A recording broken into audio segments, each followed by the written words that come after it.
Welcome to matrix BCS academy. আজকের online ক্লাসে আপনাদের সবাইকে স্বাগত জানাচ্ছি। আমি আবদুল্লাহিল কাফি। আজকের যে টপিক নিয়ে আলোচনা হবে সেটা হচ্ছে যে পাটিগণিত।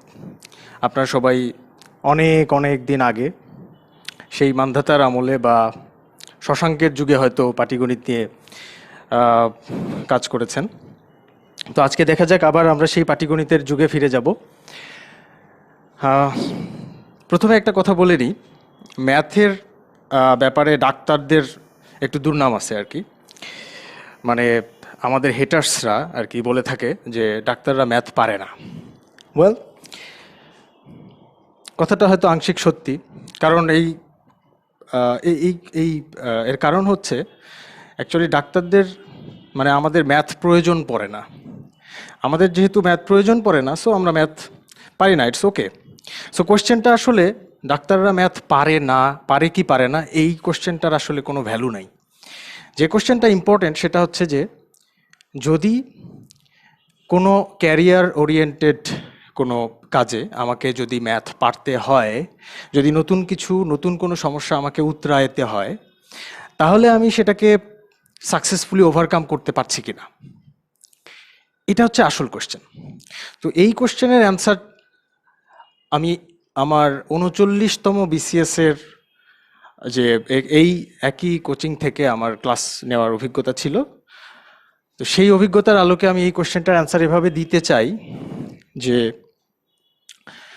বিশ্ববিদ্যালয়গুলোর 99.99% স্টুডেন্টের চেয়ে বা সেখান থেকে পাশ করে আসা ভাইদের চেয়ে আমাদের মেডিকেলের 70% মেডিকেল থেকে পাশ করা ডাক্তাররা তাদের ক্যারিয়ারের যে কোনো রকমের ক্যারিয়ার পার্সু করার ক্ষেত্রে যে কোনো রকমের বাধা বা যে কোনো রকমের অবস্ট্রাকলকে ওভারকাম করার জন্য ওই 99%-এর চেয়ে বেশি ইফোর্ট দিয়ে থাকে এবং বেশি সাকসেসফুল হয়। এটা আমার 39তম বিসিএসের স্পেশাল বিসিএসে ম্যাট্রিক্স একাডেমিতে ক্লাস নেওয়ার অভিজ্ঞতা থেকে বলছি। সো ম্যাথ নিয়ে যদি কারো আপনাদের ভীতি থেকে থাকে, সেই ভীতি আশা করি আজকের ক্লাসের পর দূর হবে, কারণ এই ক্লাসে আমরা পাটিগণিতের বিভিন্ন জটিল বিষয়গুলো অনেক সহজে এবং শর্টকাটে, পয়েন্ট টু বি নোটেড, শর্টকাটে করার একটা বুদ্ধি বের করতে চাই। তো যাই হোক, চলুন আমরা আজকের লেকচারের কন্টেন্টগুলো দেখে নিই। কন্টেন্টের প্রথমেই রয়েছে বাস্তব সংখ্যা। বাস্তব সংখ্যার মধ্যে আমরা যে টপিকগুলো কভার করব সেটা হচ্ছে সরল অঙ্ক। ক্লাস 5-এর বৃত্তি পরীক্ষায় আসতো, আপনাদের মনে পড়ে কিনা, সরল অঙ্ক বলে একটা জিনিস। এরপরে পড়ব হচ্ছে ভগ্নাংশ নিয়ে কিছু কাজ করব, মৌলিক সংখ্যা, দশমিক সংখ্যা। ডিটেলসে আমরা যখন পার্টিকুলার এই টপিকটাতে যাব তখন আমরা ডিটেলসে দেখতে পাবো। ওকে, দেন আমরা করব লসাগু গসাগু, দেন গড়, তারপরে ঐকিক নিয়মের কিছু ম্যাথ, তারপরে অনুপাত সমানুপাত করব, শতকরা, এবং শেষে করব সরল ও যৌগিক মুনাফা আর লাভ ক্ষতি। আচ্ছা, এই মোটামুটি এখানে টোটাল 8টা টপিক আছে। এই টপিকগুলো গত বিসিএস পরীক্ষার আলোকে আমি একটু বিশ্লেষণ করার চেষ্টা করছি যে কোন টপিকের গুরুত্ব আসলে কতটুকু। যেমন ধরেন প্রথম টপিক বাস্তব সংখ্যা, এইটা গত লাস্ট 40th বিসিএসে 2টা কোশ্চেন আসছে এই টপিক থেকে, 39-এ আসছে 3টা। তার মানে বুঝতেই পারছেন এই বাস্তব সংখ্যা টপিকটা কিন্তু আস্তে আস্তে খুব গুরুত্ব পাচ্ছে। আগে খুব একটা মানে 35তম 36তমতে দেখেন আসে নাই, অর্থাৎ খুব একটা আসতে দেখা যায় না। রিসেন্ট ইয়ার্সগুলোতে এটা খুব বেশি পরিমাণে আসতেছে। আচ্ছা, ঠিক একইভাবে আমরা অন্যান্য টপিকগুলো এখানে দেখতে পাচ্ছি। আমরা যদি কুইক একটু চলে যাই নিচের দিকে, লাভ ক্ষতি। দেখুন, লাভ ক্ষতি টপিকটা মোটামুটি এখানকার মধ্যে সবচেয়ে ইম্পর্টেন্ট টপিকগুলোর মধ্যে একটা। লাভ ক্ষতি বলতে বিক্রয় মূল্য, ক্রয় মূল্য, এই সংক্রান্ত যে ম্যাথগুলো সেগুলোর কথা বলা হচ্ছে। আচ্ছা, তো দেখেন এইখানে সবগুলা বিসিএস মিলিয়ে আমাদের আজকের লেকচারে আমরা যদি দেখি যে সবগুলা বিসিএস মিলিয়ে বাস্তব সংখ্যা থেকে কোশ্চেন আসছে। সবগুলা বলতে আমি কিন্তু 35তম থেকে কাউন্ট করা শুরু করছি। আপনারা খেয়াল করে দেখছেন যে 35তম, কারণ হচ্ছে আমরা জানি 35তমর আগ পর্যন্ত বিসিএসের সিলেবাস বা কোশ্চেন প্যাটার্ন যেই ধরনের ছিল, 35-এর থেকে শুরু করে এর পরবর্তীতে কিন্তু কোশ্চেন প্যাটার্ন চেঞ্জ হয়েছে অনেকটা। সো 35তম থেকে 40তম এই বিসিএস গুলাই আমাদের আসলে মেইন ফোকাসের বিষয়। এই বিসিএস গুলাতে যেই টপিকগুলো থেকে কোশ্চেন আসছে এবং যেই ধরনের কোশ্চেন আসছে সেটা আমাদের জন্য ইম্পর্টেন্ট। অ্যাকচুয়ালি আগের গুলাতে যা হয়েছে সেটা হ্যাঁ ইম্পর্টেন্ট, সেটাকে আমরা গুরুত্ব দিব, কিন্তু আসলে অতটা গুরুত্ব ওরা বহন করবে না, কারণ কোশ্চেন প্যাটার্ন চেঞ্জ হয়েছে আমি বলতেছি। এনিওয়ে, তো আপনারা দেখেন যে বাস্তব সংখ্যা আর লাভ ক্ষতি এই দুটাকে আমাদের সর্বোচ্চ গুরুত্ব দিতে হবে। এরপরেই দেখতে পাচ্ছেন সরল যৌগিক মুনাফা, এটা অনুপাত সমানুপাত, এগুলো মোটামুটি গুরুত্বপূর্ণ। সো আর এই লেকচারটা কতটা গুরুত্বপূর্ণ সেটা ইন্ডিকেট করতেছে হচ্ছে নিচের এই সংখ্যাগুলো। 39তমতে এই লেকচার থেকে টোটাল কোশ্চেন আসছে 7টা। 39তম স্পেশাল বিসিএসে এই একটা লেকচার থেকে, আজকে যে লেকচারটা নিব সেখান থেকে 7টি কোশ্চেন আসছে, এবং 40তমতে আসছে 6টা। সুতরাং বোঝাই যাচ্ছে যে এই আজকের লেকচারটা কতটা গুরুত্বপূর্ণ। 15টা কোশ্চেনের মধ্যে 7টা কিংবা 6টা পাওয়া তো কম কথা নয়। তো আসুন আমরা লেকচারে চলে যাই। আমরা লেকচারের শুরুতে কিছু টেকনিক শিখব। এই টেকনিকের মধ্যে আছে হলো প্রথমেই বিভাজ্যতা। বিভাজ্যতা জিনিসটা কি সেটা একটু আপনাদের বলি। বিভাজ্যতা হচ্ছে যে কোনো একটা সংখ্যা যদি আপনাকে দেওয়া হয়, মনে করুন আপনাকে 42 এই সংখ্যাটা দেওয়া হয়েছে, দিয়ে জিজ্ঞেস করা হলো যে এই সংখ্যাটা কি 2 দিয়ে বিভাজ্য, আচ্ছা, কিংবা বলা হলো 3 দিয়ে কি বিভাজ্য। এই যে 42 সংখ্যাটা 2 দিয়ে বিভাজ্য কিনা এটা আমরা চেক করব কিভাবে? সহজে চেক করতে চাই আমরা। চাইলে 2 দিয়ে 42কে ভাগ করে 2 দুগুণে 4, 2 1কে 2 এভাবে করতে পারি, কিন্তু আমরা এই ওয়েতে আগাবো না। আমরা একটু সহজ ওয়েতে আগাতে চাই, কারণ বড় কোনো একটা সংখ্যা 4, 2, 9, 3, 5 এরকম একটা সংখ্যা যদি থাকে, তাকে যদি 2 দিয়ে ভাগ করতে হয় তাহলে তো সারাদিন চলে যাবে, তাই না? সো আমরা একটু সহজ টেকনিকে এই কৌশলগুলো শিখতে চাই। তো আসেন আমরা মোটামুটি যেই সংখ্যাগুলো নিয়ে কাজ করব সেটা হচ্ছে 2 দিয়ে। প্রথমে হচ্ছে 2 দিয়ে বিভাজ্যতা কিভাবে চেক করা যায়। যে কোনো একটা নাম্বার যদি জোড় হয়, একটা সংখ্যা যেমন 42 সংখ্যাটা একটা জোড় সংখ্যা, 56 একটা জোড় সংখ্যা, অর্থাৎ শেষের ঘরের দিকে আমি যদি খেয়াল করি, সংখ্যাটার একদম শেষের অঙ্কটা জোড় যদি হয়, যেমন এখানে 2, এখানে 6, যদি 8 থাকে, সংখ্যাটা যাই হোক না কেন, সামনে 7, 2, 5, 6 অনেক কিছু থাকতে পারে, কিন্তু শেষ ডিজিটটা যদি জোড় হয় তাহলে আমরা বুঝতে পারবো সেই সংখ্যাটা অবশ্যই 2 দিয়ে বিভাজ্য। তাহলে আমরা একটু লিখে ফেলি 2 দিয়ে বিভাজ্যতার টেকনিকটা কি। 2 দিয়ে কখন বিভাজ্য হবে? যদি শেষ অঙ্ক কি হয়? যদি শেষ অঙ্ক জোড় হয়, রাইট? ওকে, এবার আসেন 5 দিয়ে বিভাজ্যতার টেকনিক একটু দেখি আমরা। একটা সংখ্যা 5 দিয়ে বিভাজ্য কিনা সেটাও কিন্তু খুব সহজে চেক করা যায়, মানে একদম চোখের পলকে আমরা সেটা সলভ করতে পারবো। যেমন ধরেন 42 এটা 5 দিয়ে বিভাজ্য না, সবাই জানে। 50 এটা কি 5 দিয়ে বিভাজ্য? অবশ্যই 5 দিয়ে বিভাজ্য, কারণ কি শেষ ডিজিটে কি আছে? 0 আছে। যদি আমি বলি 75 এটাও 5 দিয়ে বিভাজ্য, কারণ লাস্ট ডিজিট 5। আমি যদি বলি 9, 2, 7, 8, 6, কিংবা ধরেন আমাদের শাহাদাত জুয়েল ভাইয়ের পুরো নাম্বারটা তুলে দিয়ে লাস্টে যদি আমি লিখি 0, তাহলে এটা যে 5 দিয়ে বিভাজ্য সেটা চিন্তা করতে কি খুব বেশি কষ্ট হবে? আচ্ছা, তো 2 দিয়ে বিভাজ্যতার টেকনিক আমরা দেখলাম। আমরা এবার চলে আসছি হচ্ছে 5 দিয়ে বিভাজ্যতা, তাই না? 5 দিয়ে বিভাজ্যতাও আমরা দেখে ফেলছি যে লাস্ট ডিজিট যদি কি হয়, শেষ ডিজিট যদি 0 অথবা 5, 0 অথবা 5 এই দুইটার যে কোনো একটা যদি কোনো সংখ্যা, সে সংখ্যা যত বড়ই হোক না কেন, কোনো সংখ্যার শেষ ডিজিটে থাকে তাহলে সেটা 5 দিয়ে বিভাজ্য হবে, নচেত কিন্তু হবে না। 39 5 দিয়ে বিভাজ্য হবে না। ওকে, 5-এর পরে আমরা চলে আসবো হচ্ছে 3-এ। 3 দিয়ে একটা সংখ্যা বিভাজ্য কিনা সেটা সহজে বোঝার বুদ্ধি কি? বুদ্ধি হচ্ছে আমরা একটা উদাহরণ নিয়ে সেই বুদ্ধিটা ট্রাই করে দেখি। 3, 7 আর 2, এই 372 বড় একটা সংখ্যা, কিন্তু এটা 3 দিয়ে বিভাজ্য কিনা সেটা আমরা ভাগ করতে গেলে অনেক সময় লাগবে, রাইট? সো আমরা একটা সহজ বুদ্ধি হলো এই সংখ্যাটার প্রত্যেকটা ডিজিট 2, 7 আর 3 এই ডিজিটগুলো একটু যোগ করেন তো। 7 আর 3 10 আর 2 12। তাহলে এই সংখ্যাটার সবগুলো ডিজিটের সমষ্টি হচ্ছে গিয়ে 12। এই 12 সংখ্যাটা এই 12 সংখ্যাটা কি 3 দিয়ে বিভাজ্য? হ্যাঁ 3 দিয়ে বিভাজ্য। তাহলে এই পুরা সংখ্যাটাও আসলে 3 দিয়ে বিভাজ্য।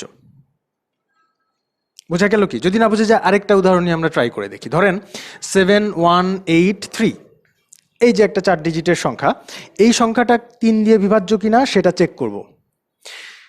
আসেন ডিজিটগুলো যোগ করি। 7 যোগ 1 কত হলো? 8, 8 আর 8 16, 16 আর 3 19, রাইট? 19, এই 19 সংখ্যাটা কি 3 দিয়ে বিভাজ্য? না, 3 দিয়ে বিভাজ্য না। সুতরাং পুরা সংখ্যাটাই, এই যে পুরা বিশাল একটা সংখ্যা, এই বিশাল সংখ্যাটাও 3 দিয়ে বিভাজ্য হবে না। সো আমাদের 3 দিয়ে বিভাজ্যতার কাহিনী শেষ। আমরা আশা করি বুঝতে পারছি 3 দিয়ে বিভাজ্যতা তাহলে কিভাবে হবে। সবগুলো ডিজিট এর সমষ্টি 3 দিয়ে বিভাজ্য হলে, তাই তো? সবগুলো ডিজিটের সমষ্টি যদি 3 দিয়ে বিভাজ্য হয় তাহলে সংখ্যাটাও 3 দিয়ে বিভাজ্য। ওকে, এরপরে আমরা বিভাজ্যতা চেক করব হলো, থাকলো কত? 7 আর 11, তাই তো? 7 দিয়ে, মজার ব্যাপার হচ্ছে 7 দিয়ে বিভাজ্যতা চেক করার কোনো শর্টকাট ওয়ে নাই, ঠিক আছে? বা যে শর্টকাটটা আছে সেটাও আসলে শর্টকাট বলা চলে না, লং কাট, মানে বড় সড়ো, ওটা আরো ঝামেলা আছে আর কি। সো 7 দিয়ে কোনো শর্টকাট আমরা শিখবো না। আমরা 7 তাহলে চেক করব কিভাবে? একটা সংখ্যা 7 দিয়ে বিভাজ্য কিনা সেটা সরাসরি ভাগ করেই চেক করতে হবে, আমাদের কিছু করার নাই। এরপরে তাহলে 7 এরটা একটু লিখে রাখি যে সরাসরি ভাগ, তাই তো? আচ্ছা, 11 এর একটা শর্টকাট আছে। 11 এর শর্টকাটটা দেখার জন্য আমরা আসেন একটা সংখ্যা নিয়ে ট্রাই করি। ধরেন 2 2 4 9 8, এই সংখ্যাটা 11 দিয়ে বিভাজ্য কিনা আমরা চেক করতে চাই। আসেন, ফলো করবেন আমাকে। প্রথমেই খাতায় একটু লিখে নিতে পারেন, আপনারা যারা ক্লাস করছেন খাতায় লিখে নিয়ে প্রথমে যেটা করবেন সেটা হচ্ছে ফার্স্ট ডিজিটটা এরকম একটা চিহ্ন দিয়ে কেটে দেন। ফার্স্ট ডিজিটটা কাটলাম, এক ঘর ফাঁকা রাখেন, তার পরের ঘর আবার কাটেন, এক ঘর ফাঁকা রাখেন, পরের ঘর আবার কাটেন। এই কাজটা করেছেন সবাই? এটা করে ফেলেন। আচ্ছা, করার পরে আপনি চিন্তা করেন যে এই যেই ঘরগুলো আপনি কেটেছেন, যেই ডিজিটগুলো কেটেছেন, এক ঘর পর পর কিন্তু কেটেছেন, কাটার পরে এই কাটা ডিজিটগুলো একটু যোগ করেন তো। 8 4 12, 8 2 14, কাটা ডিজিট গুলো যদি যোগ করি তাহলে আমাদের দাঁড়াচ্ছে হলো 14। এবার যেই ডিজিটগুলোকে আমরা কাটতে পারি নাই তাদের সাম একটু খেয়াল করেন তো। 9 আর 2 কত হলো? 11। এই দুইটা যদি আমি বিয়োগ করি, এই দুইটার পার্থক্য যদি নেই, পাচ্ছি কত? 3। 3 পাচ্ছি না? যদি 3 পাই তাহলে এই সংখ্যাটা আমরা বলবো 11 দিয়ে বিভাজ্য না। অ্যাকচুয়ালি কখন 11 দিয়ে বিভাজ্য হবে? যদি এই বিয়োগ করে, যদি এই দুই ধরনের ডিজিটের সমষ্টি বিয়োগ করে যদি আমরা কি পাইতাম? 0 যদি পাইতাম, যদি 0 পাইতাম শুধুমাত্র এবং কেবলমাত্র তখনই আমরা বলতে পারতাম সংখ্যাটা 11 দিয়ে বিভাজ্য। ঠিক আছে, বুঝতে পারছি? 11 দিয়ে বিভাজ্য। যেহেতু 0 পাই নাই, কি পাইছি? নন জিরো একটা কিছু 3 পাইছি, তাই না? 3 যদি পাই বা 5 যদি পাই বা 7 যদি পাই, 8 যদি পাই, কোনো লাভ নাই, 11 দিয়ে বিভাজ্য হবে না। শুধুমাত্র কখন 11 দিয়ে বিভাজ্য হবে? যখন 0 আসবে। তাহলে আসেন ওই ধরনের একটা এক্সাম্পল আমরা ট্রাই করে দেখি।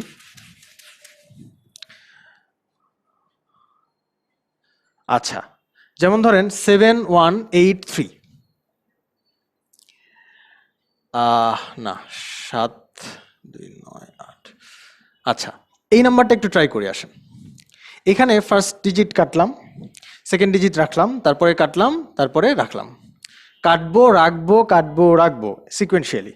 দেন কাটা ডিজিটগুলো যোগ করে দেখেন 7 আর 2 9, আর কাটি নাই তাদের যোগফল কত? 8 আর 1 9।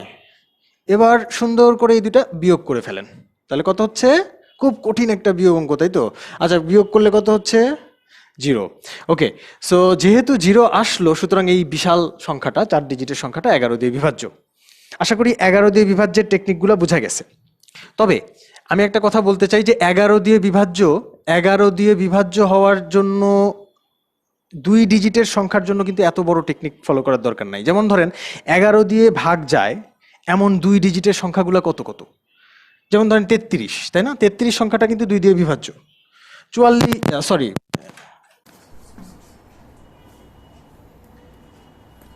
আচ্ছা, তাহলে আমরা যেটা বলছিলাম যে 2 ডিজিটের সংখ্যা 22, 33, 44, 55, 66, 77, এই সংখ্যাগুলো কি 11 দিয়ে বিভাজ্য। আপনি আবার এগুলো 11 দিয়ে বিভাজ্যর জন্য আপনি আবার ভেবে বসবেন না 777 বা 888 কিংবা 8888 এরাও 11 দিয়ে বিভাজ্য হতে বাধ্য, তা না। কিন্তু হ্যাঁ, এটা ঠিক 8888 এটা 11 দিয়ে বিভাজ্য হবে, কিন্তু 777 এটা কিন্তু কখনোই 11 দিয়ে বিভাজ্য হবে না। সো আপনি দুইটা ডিজিট যদি সেম হয়, পাশাপাশি দুইটা ডিজিট যদি সেম হয়, তাহলে 2 ডিজিটের সংখ্যাটাকে 11 দিয়ে বিভাজ্য আপনি নিশ্চিতভাবে বলতে পারেন, কিন্তু 3টা বা 4টা বা 5টা 6টা ডিজিটের ক্ষেত্রে আপনি নিশ্চিতভাবে বলতে পারছেন না। তো যাই হোক, 11 দিয়ে বিভাজ্যতার টেকনিক তাহলে মোটামুটি আমরা দুইটা শিখলাম। একটা হচ্ছে যদি সংখ্যাটা 2 ডিজিটের সংখ্যা হয় তাহলে দেখেই চেনা যাবে 11 দিয়ে বিভাজ্য হচ্ছে কিনা, 22, 30, 33, 44, ঠিক আছে। আচ্ছা, আর যদি 2 ডিজিটের সংখ্যা না হয়, বড় সংখ্যা হয়, 3 ডিজিটের হয়, 4 ডিজিটের হয়, তাহলে আমরা কিভাবে চেক করব? ওই যে একটু আগে যেটা শিখলাম সেই ওয়েতে চেক করব। আচ্ছা, আশা করি বিভাজ্যতার টেকনিকগুলো আমরা বুঝতে পারছি। এটা আমাদের কখনো লাগবে সেটা একটু বলে নিই। বিভাজ্যতার টেকনিকটা আমাদের অনেকগুলো জায়গাতেই লাগতে পারে, বাট সবচেয়ে ইম্পর্টেন্টলি যেটাতে লাগবে সেটা হচ্ছে মৌলিক সংখ্যা শনাক্তকরণ। একটা সংখ্যা মৌলিক কিনা সেটা শনাক্তকরণে আমাদের এই বিভাজ্যতার টেকনিকগুলো লাগবে। এবং মৌলিক সংখ্যা, একটা সংখ্যা মৌলিক কিনা এই কোশ্চেনটা কিন্তু খুবই খুবই খুবই ইম্পর্টেন্ট। আচ্ছা, আসেন আমরা পরের টেকনিকটাকে চলে যাই। এটা হচ্ছে গুণের শর্টকাট। এটা খুব সিলি একটা টেকনিক। এটা জাস্ট, এটা কি, এটা হচ্ছে আপনার অপশন টেস্ট করে অ্যানসার করার জন্য আর কি এই টেকনিকটা আমি আপনাদের দেখাচ্ছি। সেটা হলো যে কোনো একটা বড়সড় গুণ অঙ্ক, মনে করেন যে আপনি একটা বড়সড় অঙ্ক করতেছেন, হতে পারে সেটা ধারার অঙ্ক, কিংবা হতে পারে সেটা হচ্ছে কি বলে লাভ ক্ষতির অঙ্ক, যে অঙ্কই হোক না কেন, সেই অঙ্কে আপনার এরকম একটা বড়সড় গুণ করতে হচ্ছে লাস্ট লাইনে গিয়ে এরকম একটা বড় গুণ করা কিন্তু মানে যেহেতু এমসিকিউ পরীক্ষা সুতরাং একটু সময় ব্যাপার। তো আমরা কি করব দেখেন, এই যে লাস্ট ডিজিট 112 সংখ্যাটার লাস্ট ডিজিট কত? 2, আর 96 সংখ্যাটার লাস্ট ডিজিট কত? 6। এই দুটো সংখ্যাকে আমরা গুণ করতেছি। এর লাস্ট ডিজিট 6, এর লাস্ট ডিজিট 2। এই দুইটা লাস্ট ডিজিট যদি আমি গুণ করি, 6 কে গুণে কত হয়? 12, তাই না? তো 12 যদি হয় তাহলে আমাদের এই দুইটা সংখ্যা গুণ করলে যে রেজাল্টটা আসবে তারও লাস্ট ডিজিট হবে হচ্ছে 12 2, ঠিক আছে। আচ্ছা, তার মানে আমরা একটা বড়সড় গুণের পুরো গুণটা হয়তো করতে পারবো না সংক্ষেপে, কিন্তু গুণের এটা গুণ করলে শেষ ডিজিটটা কত হবে সেটা আমরা সহজে বের করতে পারছি। এটা কিন্তু একটা ভালো অ্যাডভান্সমেন্ট, কারণ হচ্ছে 4টা অপশনের মধ্যে যদি মনে করেন যে 4টা অপশনের মধ্যে শুধুমাত্র একটা অপশনের শেষ ডিজিট 2 আছে, তাহলে কিন্তু আমাদের মানে কেল্লা ফতে, আমাদের আর কিছু চিন্তা করতে হচ্ছে না, এত বড় গুণ আমাদের করতে হবে না, তাই তো? আচ্ছা, তো এটা হচ্ছে আমাদের একটা টেকনিক। চোখ রাখুন অপশনে, ঠিক আছে, অপশনে চোখ রাখবেন, একটু চোখ কান খোলা রাখবেন। আমরা সামনে যখন লেকচারগুলো টপিকগুলো কভার করবো তখন আমরা দেখবো যে এই টেকনিকগুলো কিভাবে কাজ করে বা হেল্প করে। ওকে, আসন্ন মান, আরেকটা টেকনিক আমরা শিখবো হচ্ছে আসন্ন মানের টেকনিক। এটা আপনারা খেয়াল করেন যখন আমাদের কোনো একটা ক্যালকুলেশনের সাপেক্ষে, ধরেন কোনো একটা ম্যাথে একটা ক্যালকুলেশন, যেহেতু ক্যালকুলেটর আপনাকে দেওয়া নাই সুতরাং আপনার এই মাথাটাকেই ক্যালকুলেটর হিসেবে ইউজ করতে হবে। তো সেক্ষেত্রে ধরেন এরকম একটা ম্যাথ আছে যে আপনার 99 এর সাথে দেখা যাচ্ছে যে 22 কে গুণ করতে হবে। 99 এর সাথে 22 কে গুণ করে যে রেজাল্টটা হবে সেটা মনে করেন আপনার হচ্ছে গিয়ে অ্যানসার। এখন 99 এর সাথে 22 গুণ করা আপনি কি মনে করছেন চারটেখানি কথা, অনেক সময় লাগবে, হ্যাঁ? সুতরাং আমরা যেটা করব, এই 99 কে 100 ধরে নেব, ঠিক আছে, 100 ধরে নিয়ে 22 দিয়ে গুণ করে, তাহলে দেখেন খুব সহজ 2200, ঠিক আছে। সুতরাং কোনো একটা গুণে এইরকম 99 বা 999 বা ধরেন 998 এরকম একদম রাউন্ড ফিগার, যেমন এটা কার কাছাকাছি 1000 এর কাছাকাছি, রাউন্ড ফিগারের খুব কাছাকাছি যদি কোনো নাম্বার থাকে তাহলে সেই নাম্বারটাকে আমরা রাউন্ড ফিগার করে দিই, ঠিক আছে।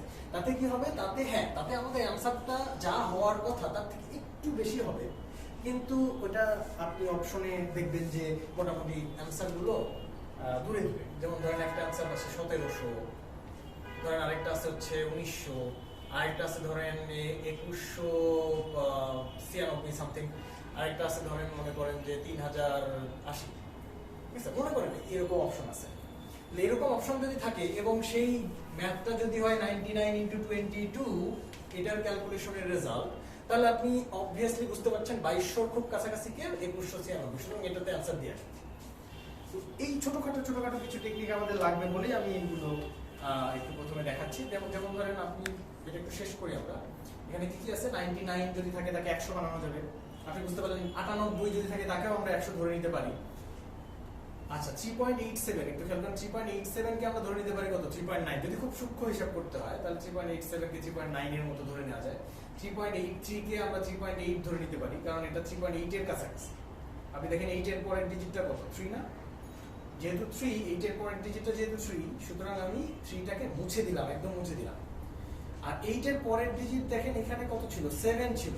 যখন 7 ছিল তখন কিন্তু আমি জাস্ট এটাকে জাস্ট মুছে দিচ্ছি না, আমি কি করছি 8 এর সাথে একটা 1 যোগ করছি, অর্থাৎ 8 কে 9 বানাই দিচ্ছি। কারণ আপনি চিন্তা করে দেখেন 87 সংখ্যাটা কার কাছাকাছি, 90 এর কাছাকাছি না, এই জন্য এখানে 90 লিখছি। আর 83 সংখ্যাটা কিন্তু 90 এর চেয়ে 80 কাছাকাছি বেশি, এই জন্য 8 লিখছি, ঠিক আছে?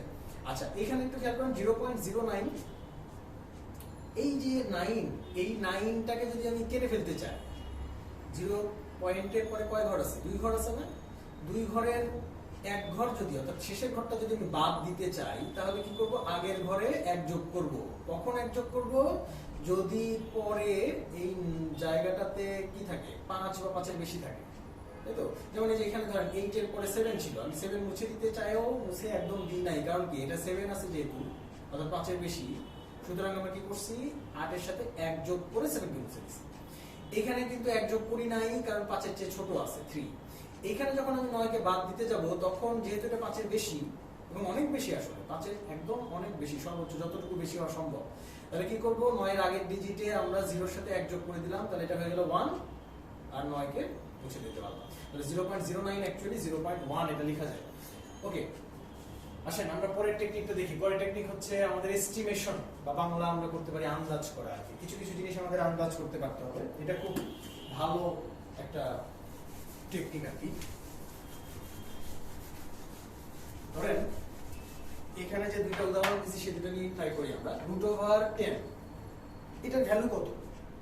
এটার ভ্যালু নিশ্চিতভাবেই আপনি সরাসরি বের করতে পারবেন না, তাই তো? আপনি তো আর কম্পিউটার না বা ক্যালকুলেটর না, সো এটা বের করা আপনার জন্য টাফ, আমরা কেউই পারবো না। সুতরাং এইটার ক্যালকুলেশন আমি কিভাবে করব, আন্দাজ করে কিভাবে করতে পারি, সেটা হচ্ছে আপনি চিন্তা করেন 10 এর রুট হয়তো আপনি করতে পারছেন না, কিন্তু 10 এর খুব কাছাকাছি একটা সংখ্যার কথা চিন্তা করেন, যেমন 9 এর রুট কি আপনি করতে পারবেন না? অবশ্যই, 9 তো খুব ইজি। 9 এর রুট করলে কত হয়, 3। 9 এর রুট যদি 3 হয়, তাহলে 10 এর রুট কি হবে, 3 থেকে 9 এর চেয়ে 10 একটু বড় না? 9 এর চেয়ে 10 যেহেতু একটু বড়, সুতরাং 3 থেকে একটু বেশি হবে। একটু বেশি কত বেশি, 3.1। আপনি কি 3.7 লিখবেন? লিখবেন না। কেন লিখবেন না? কারণ বলেন তো, কারণ 3.7 কার কাছাকাছি হয়ে যাচ্ছে, 4 এর কাছাকাছি হয়ে যাচ্ছে। সেক্ষেত্রে তো √16 এর কাছাকাছি হইতে হতো। যদি আপনাকে, যেমন ধরেন যদি আপনাকে বলা হয় যে √15, ওইখানে দেখেন দেওয়া আছে √10 এর পাশে আরেকটা কোশ্চেন আমি দিছি হচ্ছে √15, তাই তো? √15 কে যখন আমি রুট করব, 15 এর সবচেয়ে কাছাকাছি সংখ্যা কত, 16। তাহলে এটাকে যদি আমি 16 চিন্তা করি, 16 রুট হবে 4, কিন্তু সংখ্যাটা তো 16 না, সংখ্যাটা কত, 15, তার মানে 4 এর চেয়ে একটু কম হবে। এইখানে আমি লিখব হলো 3.9, আর √10 এর জায়গায় আমি লিখছি কত, 3.1। বুঝা গেছে? যদি থাকে ধরেন √14, তাহলে লিখবো হচ্ছে 3.8, এরকম আর কি। আচ্ছা, এরকম মোটামুটি আন্দাজ করতে পারলে আমাদের ক্যালকুলেশন সহজ হবে। যেমন ধরেন কখনো কখনো এরকম থাকবে যে কোন সংখ্যাটা সবচেয়ে বড়, 2√3 বড় নাকি 5 বড়।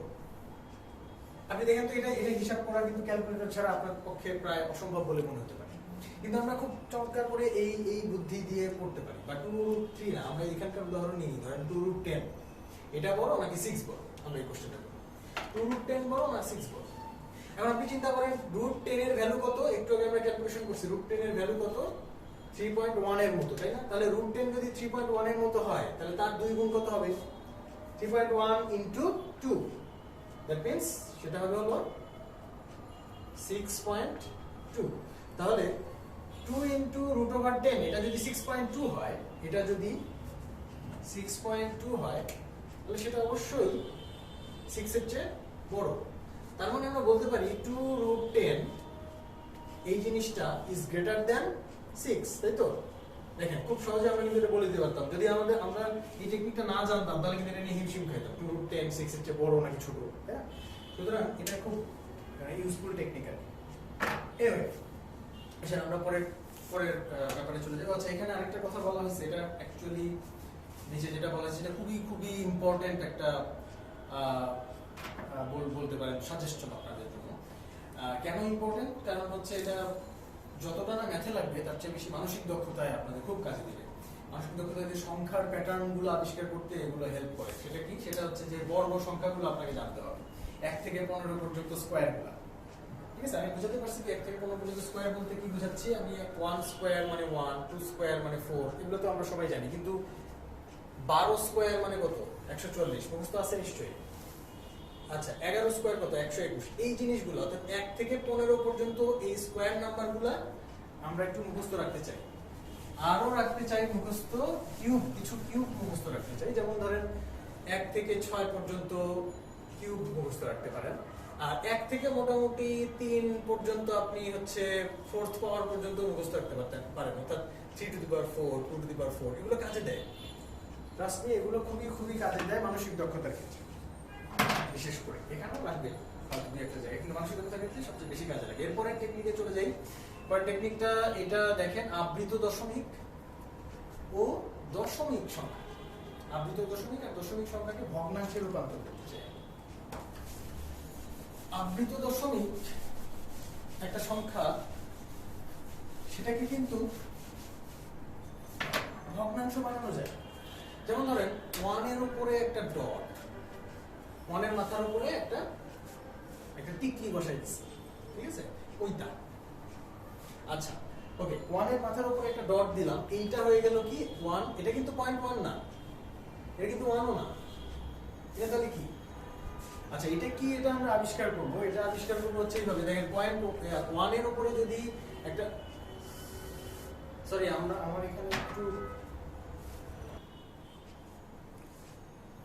আচ্ছা, আমরা আবৃত দশমিক সংখ্যাকে ভগ্নাংশে রূপান্তর করতে চাচ্ছি। এখন প্রথম যে আবৃত দশমিক সংখ্যাটাকে ভগ্নাংশে রূপান্তর করবো সেটা হলো 0.1, এবং এই 1 এর উপরে হচ্ছে গিয়ে ক্যাপ, ঠিক আছে, পৌনঃপুনিক।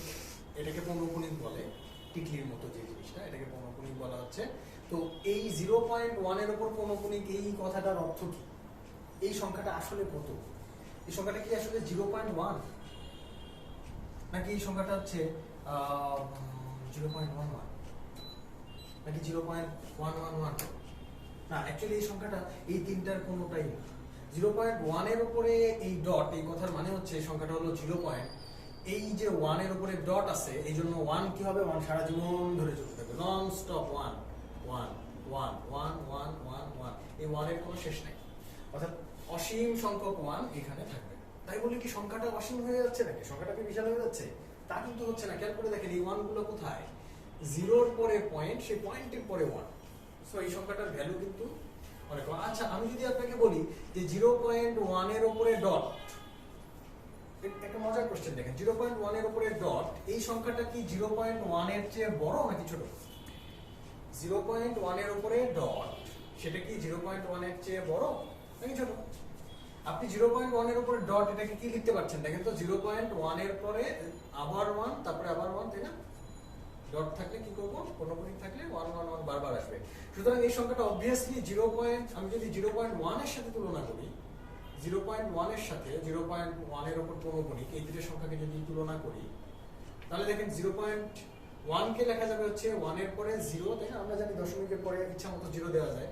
সুতরাং শেষে ইচ্ছা মতো যদি আমরা 0 দেই, তাহলে এই সংখ্যা বড়, 0. এই সংখ্যাটা বড় নাকি 0.11111 এটা বড়? অবভিয়াসলি 0.111 এটা বড়, তাই না? তাহলে 0.1 এর চেয়ে কিন্তু মজার ব্যাপার দেখেন 0.1 এর উপর পৌনঃপুনিকের চেয়ে কিন্তু পৌনঃপুনিকটা কিন্তু 0.1 এর চেয়ে বড়, পৌনঃপুনিক ভার্সনটা 0.1 এর চেয়ে বড়। আচ্ছা ঠিক আছে, আমরা বুঝতে পারলাম। এবার দেখেন আমরা চাই যে 0.1 এর উপর পৌনঃপুনিক এটাকে দশমিক আকার থেকে, এটা এখন দশমিক আকারে আছে না, এটাকে আমরা ভগ্নাংশ বানাতে চাই। আগে আসেন আমরা দেখি 0.1 যদি পৌনঃপুনিক না থাকতো তাহলে কি করে এটাকে ভগ্নাংশ বানাইতাম। এটাকে ভগ্নাংশ বানানোর বুদ্ধি কি? আমরা জানি এটা ভগ্নাংশ বানানোর বুদ্ধি হলো এখানে সামনের জিরো টিরো গুলো সব বাদ দিয়ে যে সংখ্যাটা থাকবে সেটা হচ্ছে 1, তাই না? পয়েন্ট এবং জিরো এগুলো সব বাদ, সামনে যত জিরো সব বাদ, পয়েন্ট বাদ দিলে কত থাকে? 1। এবার পয়েন্টের জন্য আমরা কি জানি, ছোটবেলায় শিখছি পয়েন্টের জন্য 1, আর পয়েন্টের পরে কয়টা ঘর আছে? একটা ঘর আছে, তার জন্য একটা শূন্য। 0.1 কে 1/10 এভাবে লিখি, তাই না? আরো বেশ কিছু দশমিক সংখ্যা, এগুলো কিন্তু আবৃত হচ্ছে না, এগুলো কি হচ্ছে? দশমিক সংখ্যা। তো দশমিক সংখ্যা আগে ভগ্নাংশ একটু রূপান্তর শিখে আসি, তাই না? তাহলে আমাদের ভালো হবে। ধরেন 2.3, এটা একটা দশমিক সংখ্যা, কোনো আবৃত নেই। এই সংখ্যাটাকে সংখ্যাটাকে যদি ভগ্নাংশে বানাতে চাই তাহলে কি করব? দেখেন সামনে কোনো জিরো টিরো নাই, তাহলে আগে সংখ্যাটাকে লেখেন, পয়েন্ট তুলে দিয়ে সংখ্যাটাকে লেখেন 23, ঠিক আছে? এবার কি করবেন?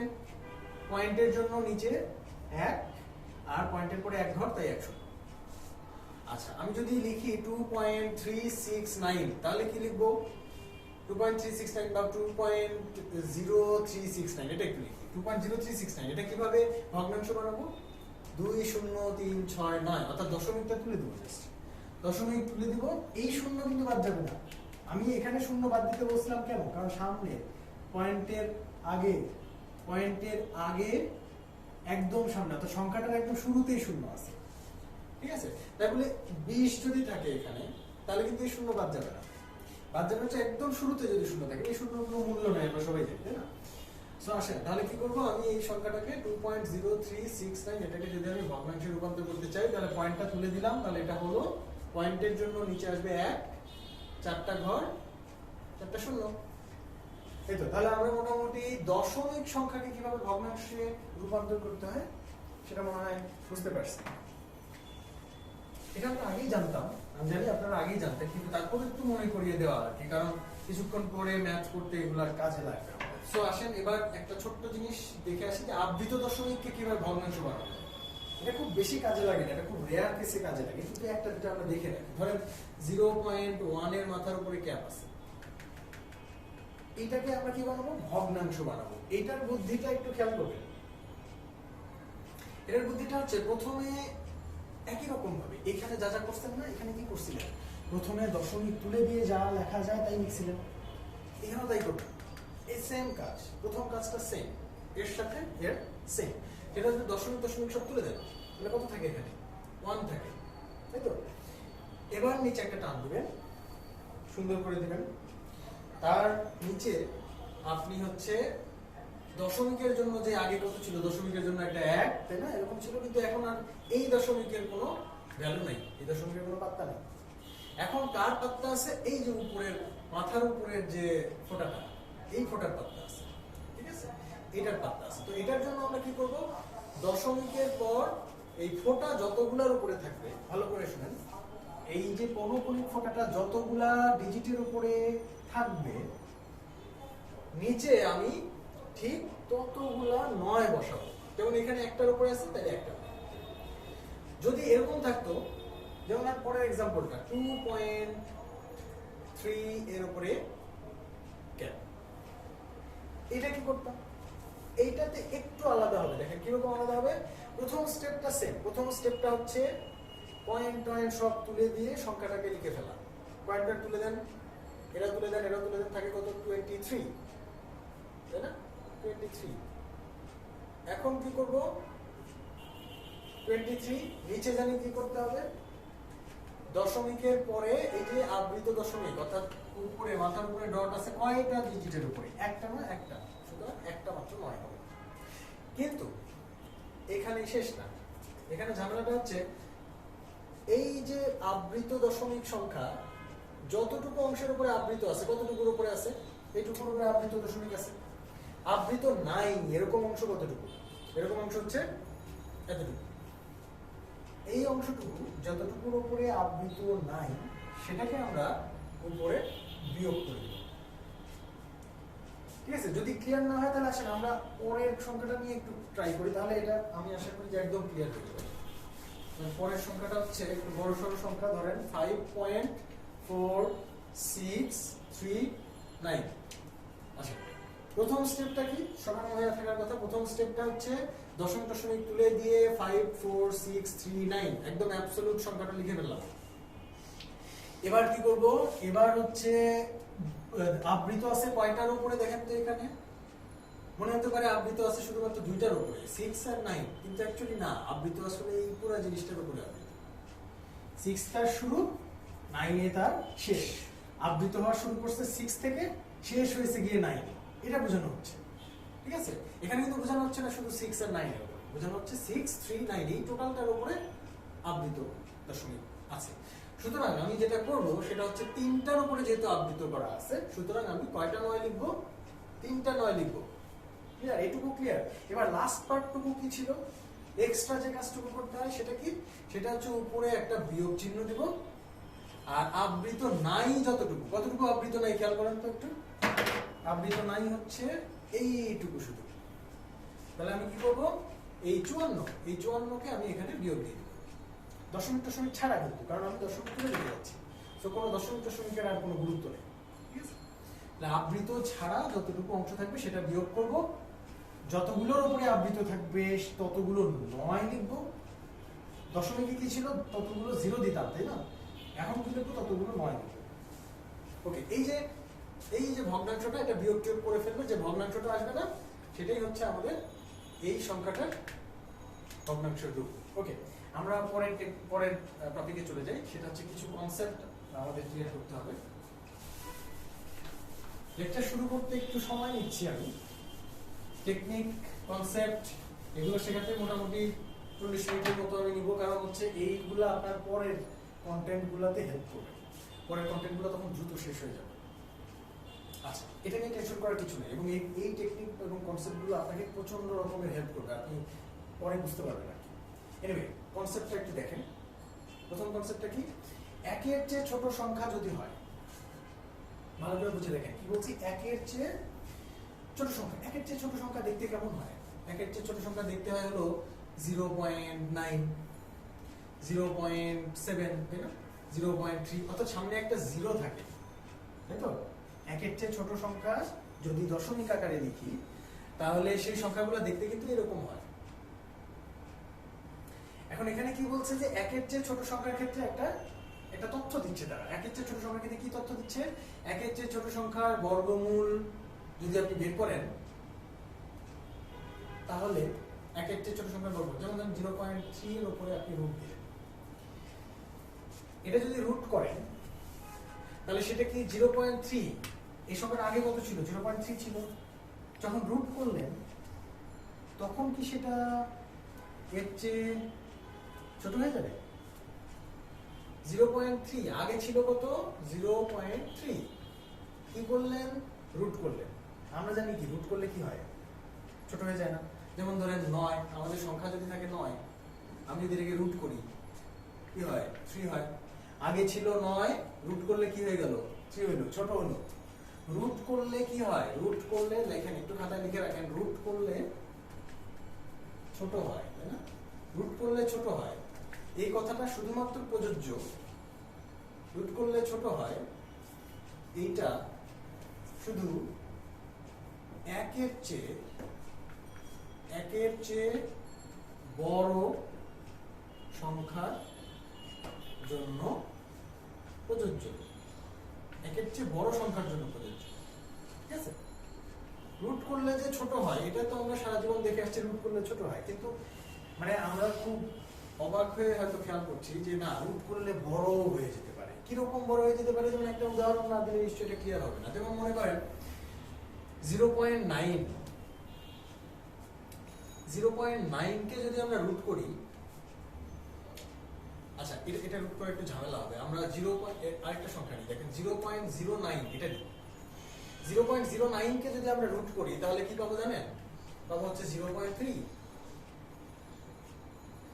0.09, তার মানে কি এটা দশমিকের পরে একটা জিরো দিয়ে তারপরে নয়, এটা খুবই ছোট একটা সংখ্যা। আর 0.3 কথা একটু ভাবেন তো, অবশ্যই 0.09 এর চেয়ে 0.3 অনেক বড় না? অবশ্যই বড়, তাই না?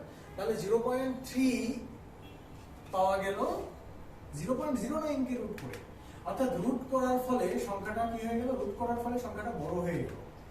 অর্থাৎ একের চেয়ে ছোট সংখ্যাকে রুট করলে কি হয়? বড় হয়। একের চেয়ে ছোট সংখ্যাকে রুট করলে বড় হয়, একের চেয়ে বড় সংখ্যাকে রুট করলে ছোট হয়। এই কনসেপ্টটা একটু মাথায় রাখবেন। তাহলে এখানে কি চিহ্ন? এই যে এখানে প্রশ্নবোধক চিহ্ন আছে, এখানে কি হবে? 0.3, এটার উপর রুট যেহেতু করছেন তাহলে কি হয়ে গেছে? এটা বড় হয়ে গেছে। আর 0.3 এটা কি? ছোট। এর থেকে এটা রুট অংশটা বড় হয়ে গেছে। তাহলে কি করব? এই চিহ্নটা দিব। কোশ্চেনের এখানে হবে আমার এইটা, দেখেন এখানে একটু করে দেওয়া আছে। এরপরে দেখেন ভগ্নাংশের যোগ বিয়োগ। ভগ্নাংশের যোগ বিয়োগ আমার মনে হয় আপনারা সবাই এটা পারেন, কিন্তু তারপর আমরা একটু দেখে আসি। ধরেন 5.63, 1.01, 1.0001 আর 2.1, মনে করেন এই চারটা সংখ্যাকে যোগ করতে বলা হয়েছে, ঠিক আছে? আচ্ছা, একটা কাজ করেন, এই সংখ্যাটাকে আপনি 32.1 লেখেন, লাস্ট সংখ্যাটাকে 32.1 লেখেন। এই চারটা সংখ্যা দ্বারা যোগ করতে বলা হয়েছে। আমি কি করে যোগ করব? সরি, এটা কি ভগ্নাংশের যোগ? সরি,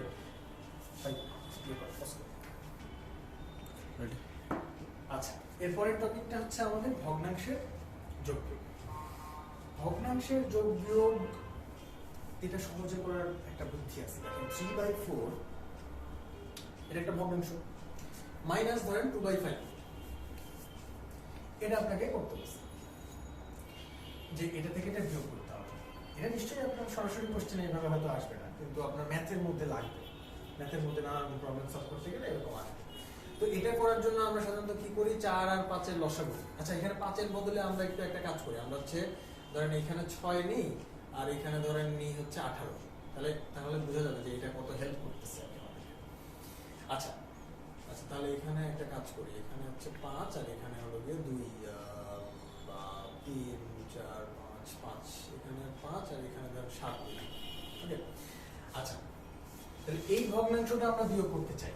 এখন এটা বিয়োগ করতে গেলে আমি যদি এখন চিন্তা করি, আমরা নরমালি যেভাবে করি 18 আর 6 এই দুইজনের কি নেই?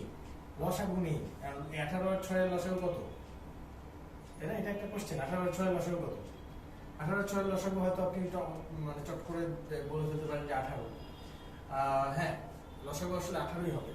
কিন্তু যদি অন্য কোনো সংখ্যা থাকে, যেমন ধরেন এখানে ধরেন ছিল হচ্ছে গিয়ে 21, মনে করেন এখানে 21, 18 দিয়েও কোনো লাভ হয়নি। ধরেন এখানে 21 দিলাম একটা সংখ্যা, যদি 21 দিই তাহলে 6 আর 21 এর লসাগু কত? এটা কিন্তু চট করে বলা যাচ্ছে না, ঝামেলা আছে। সুতরাং আপনি যখন এই লসাগুর কনসেপ্টে যাচ্ছেন তখন কিন্তু আপনার সময় যাচ্ছে, কারণ লসাগু বের করার একটা ব্যাপার আছে। লসাগু বের করতে গেলে একটা সময় লাগবে। সুতরাং আমরা লসাগু বের না করে ভগ্নাংশের বিয়োগ বা যোগ করতে চাই, ঠিক আছে? সেক্ষেত্রে আমরা কি করতে পারি? এটাকে ধরেন আমি লিখলাম 2 ধরেন লিখলাম হচ্ছে 5, এটা দিই। আচ্ছা, ধরেন এটা বিয়োগ করবো, তাহলে কি করবো? নিচের দুইটার লসাগু বের না করে আমরা কি করবো? নিচের দুইটাকে সরাসরি গুণ করে ফেলবো। 6 আর 5 গুণ করেন তো, 6 × 5, ঠিক আছে? এবার আড়াআড়ি গুণ করবেন, ভালো করে খেয়াল করেন। আড়াআড়ি 5 আর 5 কত হয়? 5 5 এ 25, মাঝখানে কি চিহ্ন? মাইনাস, সুতরাং মাইনাস হবে। আবার এই পাশে আড়াআড়ি হবে, 6 × 12, তাহলে কত হলো? এখানে 13 আর নিচে হলো 30। আচ্ছা, আরেকটা উদাহরণ দেখি, তাহলে ক্লিয়ার হবে। মনে করেন 2/3 প্লাস 5/, মনে করেন হচ্ছে 8। কি করবো আমরা? লসাগু টসাগুর চিন্তাতেই যাবো না, একদম 3 × 8, 8 2 16 প্লাস 3 5 15। এখানে প্লাস ছিল তাই এখানে প্লাস দিলাম, ঠিক আছে? আচ্ছা, আশা করি বুঝতে পারছেন। কিংবা ধরেন 1/5 প্লাস 1/7, এটা করতে হবে। কি করবেন? ঝটপট 5 7টা, নিচে কি করব? দুইটা সরাসরি গুণ করব, 5 7 35, আর উপরে কি করব? 7 কে 7 প্লাস 5 কে 5, ঠিক আছে? 12/35। তো তো এরকম করে আমরা খুব সহজে আসলে ভগ্নাংশের যোগ বিয়োগ করে ফেলতে পারি। এরপরে আসেন ইনভার্সের যোগ বিয়োগ। ইনভার্সের যোগ বিয়োগ যেগুলো 1/5 মাইনাস 1/7, ঠিক আছে, এটা আমরা অলরেডি দেখে ফেলছি কিভাবে করতে হয়। 1/5 মাইনাস 1/7 কি করবো, 5 7টা নিচে লিখবো হলো 35, এইভাবে আগে গুণ করেন, 7 7 মাইনাস এই 5 5, তাহলে 2/35। ওকে, আচ্ছা একটা জিনিস খেয়াল করেন যে আগে আমরা কোন আড়াআড়িটা করবো বলেন তো? আগে করবো কিন্তু এই আড়াআড়িটা, ঠিক আছে, অর্থাৎ এই কোণা থেকে এই কোণা 1/5 1/7 এই আড়াআড়িটা আগে করবো, 7 তারপরে এটা করবো 5। আগে উপরেরটা থেকে নিচে যাবে, তারপরে নিচেরটা থেকে উপরে যাবে, ঠিক আছে। আর নিচে কত ছিল, নিচে যে 5 7টা বই, সবসময় নিচের দুটা গুণ করবো, কোনো লসাগুর ঝামেলা আমরা যাবো না, কারণ ছোট ছোট অঙ্ক থাকে তো, তো এইভাবে করলে খুব সহজে হয়ে যাবে। আসলে এটা খুব বড় যে অ্যাডভান্সমেন্ট হচ্ছে এই জায়গাটাতে আমি সেটা বলবো না, কিন্তু এটা আপনার এটা প্র্যাকটিসের মধ্যে যদি আপনি এটা রাখেন তাহলে আপনাকে হেল্প করবে। অনুপাতের সরলীকরণ টেকনিক। অনুপাতের সরলীকরণ টেকনিকটা কিরকম? ধরেন 2:3, পর একটা অঙ্কে অনুপাতের অঙ্কে আপনার 2:3 আছে। এইটা দেখতে খুব সুন্দর লাগতেছে না? 2:3 কি সুন্দর মোলায়েম, 2 আর 3। কিন্তু যদি থাকে 1/2:1/3, এটা দিয়ে ক্যালকুলেশন করা কিন্তু এত সহজ না। এইটা যত আরামদায়ক ছিল সব ক্যালকুলেশন করার জন্য, এটা কিন্তু মোটেও আরামদায়ক না, এটা আপনাকে পীড়া দেবে। তাহলে 1/2:1/3 এইটা নিয়ে আমি ক্যালকুলেশন করতে চাই না, আমি কি করতে চাই, এটাকে ঠিকঠাক করতে চাই। এটাকে ঠিকঠাক করার বুদ্ধি কি দেখেন, 1/2:1/3 এটাকে আমরা নর্মাল একটা অনুপাতে যদি বানাতে চাই, তাহলে কি করবো, আমরা জানি অনুপাতের সাথে যে কোনো সংখ্যা গুণ করা যায়, তাই না? আমরা কি জানি অনুপাতের সাথে যে কোনো সংখ্যা গুণ করা যায়। তাহলে আমরা যদি 6 গুণ করে দিই, এখানে 6 গুণ করলাম, তাহলে এই পাশেও যদি 6 গুণ করি, দুই পাশে একই সংখ্যা দিয়ে গুণ করতে হবে। তাহলে 6 দিয়ে যদি গুণ করি এই পাশে, তাহলে এই পাশেও 6 দিয়ে গুণ করবো। তাহলে 6 দিয়ে গুণ করলে 2 দিয়ে 6 কাটলে 3 হয়, এখানে 3 দিয়ে কাটলে কত হয়, 2 হয়। তাহলে কি হয়ে যাচ্ছে, অনুপাতটা অ্যাকচুয়ালি 3:2 হয়ে যাচ্ছে। সো এরকম বাজে দেখতে একটা অনুপাতকে আমরা সোজা বানাই ফেললাম। আচ্ছা একটা মজার জিনিস খেয়াল করেন তো, ছিল কত, 1/2:1/3, আর এটাকে যখন আমি একটু ক্যালকুলেশন করে সুন্দর চেহারা নিয়ে আসলাম, তখন কি হলো, কেন জানি এই 3টা এর কাছে আসলো, তাই না? হ্যাঁ, 3টা এর কাছে আসলো, আর 2টা চলে গেল ওর কাছে। এটা খুব চমৎকার একটা জিনিস। তাহলে আমরা এটা শর্টকাট করে ফেলতে পারি না? ধরেন 1/5:1/7 কি হবে, 7:5। 1/32:1/31 কি হবে, 31 এখানে আসবে, 31:32। বুঝতে পারছি? তাহলে আমরা সহজেই এই জিনিসটা কিন্তু করে ফেলতে পারি। আচ্ছা এখন অনুপাত যদি তিনটা যদি অংশ থাকে অনুপাতে, তখন কি করবো, মনে করেন যে আছে কত, 1/2:1/3:1/4 বা 1/5, এটা ধরো, ঠিক আছে। এই ক্ষেত্রে আমরা অনুপাতটাকে, এই যে বাজে চেহারা, এই বাজে চেহারাটাকে সুন্দর একটা চেহারায় নিয়ে আসতেছি। কি করা যায় দেখেন তো, 1/2 কি ছিল আগের বার, কি ছিল মনে করে দেখেন তো, 1/2:1/3, অর্থাৎ দুইটা যখন ছিল, এখানে লিখি 1/2:1/3, এরকম যখন ছিল তখন কি করছি, 1/2 এর জায়গায় কি আসছিল, 1/2 এর জায়গায় এই অন্য যে অনুপাত সেইটা নিচের সংখ্যাটা আসছিল, তাই না? আর এটার কাছে আসছিল 1/3 জায়গায় আসছিল ওইটা ছাড়া অন্য যেটা তার নিচের সংখ্যাটা, তাই তো? এবার দেখেন একই রকম কনসেপ্ট এখানে অ্যাপ্লাই হবে। 1/2 এইটার জায়গায় কি আসবে জানেন, এইটার জায়গায় আসবে অন্য সবাই। অন্য কে কে আছে, 1/2 এর জায়গায় কে কে আসবে বলেন তো? 1/2 কে ঢাকবেন আপনি আগে, 1/2 নিয়ে ক্যালকুলেশন করছেন, 1/2 কে আগে ঢেকে রাখেন। অন্য কে কে আছে, এটা আছে, এটা আছে, এটাতে কি আছে 3, এটাতে কি আছে 5, 3 আর 5 চলে আসবে এখানে, 3 × 5 is to 1/3 এর জায়গায় কি হবে, এটাকে ঢাকেন, কি আছে এখানে 2, এখানে আছে 5, তাহলে 5 দুগুণে 5 আসবে। আচ্ছা গুণ করে লেখেন আপাতত, তারপর এটাকে ঢাকেন, 1/5 কে ঢাকেন, 1/5 কে ঢাকলে কি থাকে, 2 থাকে, 3 থাকে, 2 আর 3। অর্থাৎ আমরা যদি একবারে করতাম তাহলে একবারে লিখতে পারতাম 15:10:7 6। আশা করি বুঝে গেছে। মোটামুটি লাগে পারি, 4-5 ঘর এত লাগে না, সুতরাং 3 ঘর পর্যন্ত জানতে পারলেই হলো। এরপরে দেখেন অনুপাতের সরলীকরণ টেকনিক। আচ্ছা, এরপরের টপিকটা হলো আপনার উৎপাদক বা গুণনীয়ক। উৎপাদক বা গুণনীয়ক কি জিনিস? হচ্ছে যে ধরেন 24 সংখ্যাটার উৎপাদক বা গুণনীয়ক কারা, এটা আমরা দেখতে চাই। উৎপাদক বা গুণনীয়ক, উৎপাদক বা গুণনীয়ক বা ইংরেজিতে যদি আমরা বলি তাহলে ফ্যাক্টর, তাই তো? এই জিনিস বলতে কি বোঝায়? এই জিনিস বলতে বোঝায় যে একটা সংখ্যার এই জিনিস কার থাকে। প্রথম কথা হচ্ছে যে উৎপাদক, গুণনীয়ক বা ফ্যাক্টর এটা কার থাকে, কার সম্পত্তি? এটা একটা সংখ্যার সম্পত্তি। যে কোনো সংখ্যারই উৎপাদক আছে বা গুণনীয়ক আছে বা ফ্যাক্টর আছে। যেমন ধরেন সংখ্যা হিসেবে আমরা যদি বলি 24, তাহলে 24 সংখ্যাটার কিছু ফ্যাক্টর আছে বা কিছু উৎপাদক আছে বা কিছু গুণনীয়ক আছে। তো তারা কারা, তাদের পরিচয় কি, তাদের নাম তো আমরা জানলাম, কিন্তু তারা কিভাবে কাজ করে? যারা কাজ করে হলো 24কে তারা ভাগ করতে পারে। যেমন ধরেন আমরা যদি বলি 2 সংখ্যাটাকে 24কে ভাগ করতে পারে, অবশ্যই পারে। আমরা তো একটু শর্টকাট শিখে আসছি, তাই না? লাস্ট ডিজিট যদি জোড় হয় তাহলে তাকে 2 দিয়ে বিভাজ্য বলা যায়। সো 2 24কে ভাগ করতে পারে। এবার দেখেন তো 6 কি পারে? হ্যাঁ, 6 পারে। 4 6 24, তাহলে 4ও পারে। দেখেন 6 দিয়ে বের করতে গেলে আমরা 4ও পেয়ে যাচ্ছি। আবার 2 দিয়ে যখন আমি 24কে ভাগ করতেছি, আরেকটা সংখ্যা হচ্ছে 12। আপনি খেয়াল করে দেখেন তো 2 6 4 12 এই সংখ্যাগুলো 24কে ভাগ করতে পারে।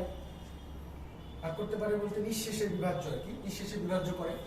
তাহলে তাই যদি করে তাহলে এই সংখ্যাগুলোকেই বলা হবে 24-এর উৎপাদক, ফ্যাক্টর বা গুণনীয়ক। ঠিক আছে? অর্থাৎ যারা যারা 24কে ভাগ করতে পারবে তারাই হচ্ছে 24-এর ফ্যাক্টর বা 24-এর উৎপাদক। আচ্ছা, তো আরো দুইটা 24-এর আসলে এই কয়টাই উৎপাদক তা না। দেখেন আপনি আরো কয়েকটা উৎপাদক পাবেন। যেমন ধরেন 3 দিয়ে 24কে ভাগ করা যায়, 3 আসছে 24, তার মানে 3 একটা উৎপাদক হবে, 8 আরেকটা উৎপাদক হবে। আবার আপনি যদি চিন্তা করেন একদম বেসিক ফ্যাক্টর, অর্থাৎ 1 দিয়ে কি ভাগ করা যায় 24কে? অবশ্যই 1 দিয়ে সবাইকে ভাগ করা যায়। তাহলে 1 দিয়ে যদি ভাগ করেন আরেকটা হবে 24, তাই না? তার মানে 24-এর আরো দুইটা উৎপাদক পাইলাম, 1 আর 24।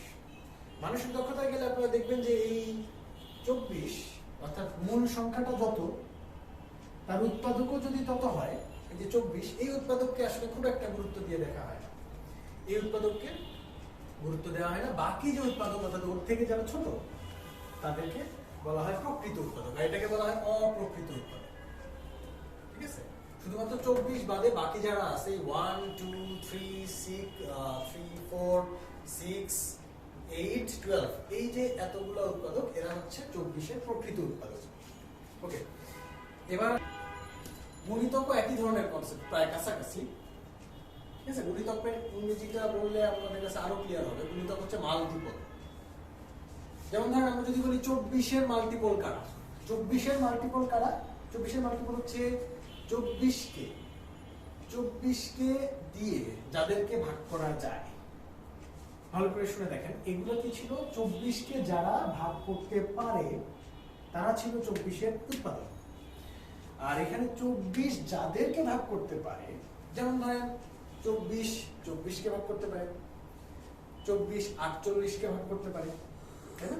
অর্থাৎ 24-এর ঘরের নামও তার। দেখেন খেয়াল করে, 24 ইন্টু 1 এটা 24 ইন্টু 2 এটা 24 ইন্টু 3 3 24 কত হয়? 72 হয়।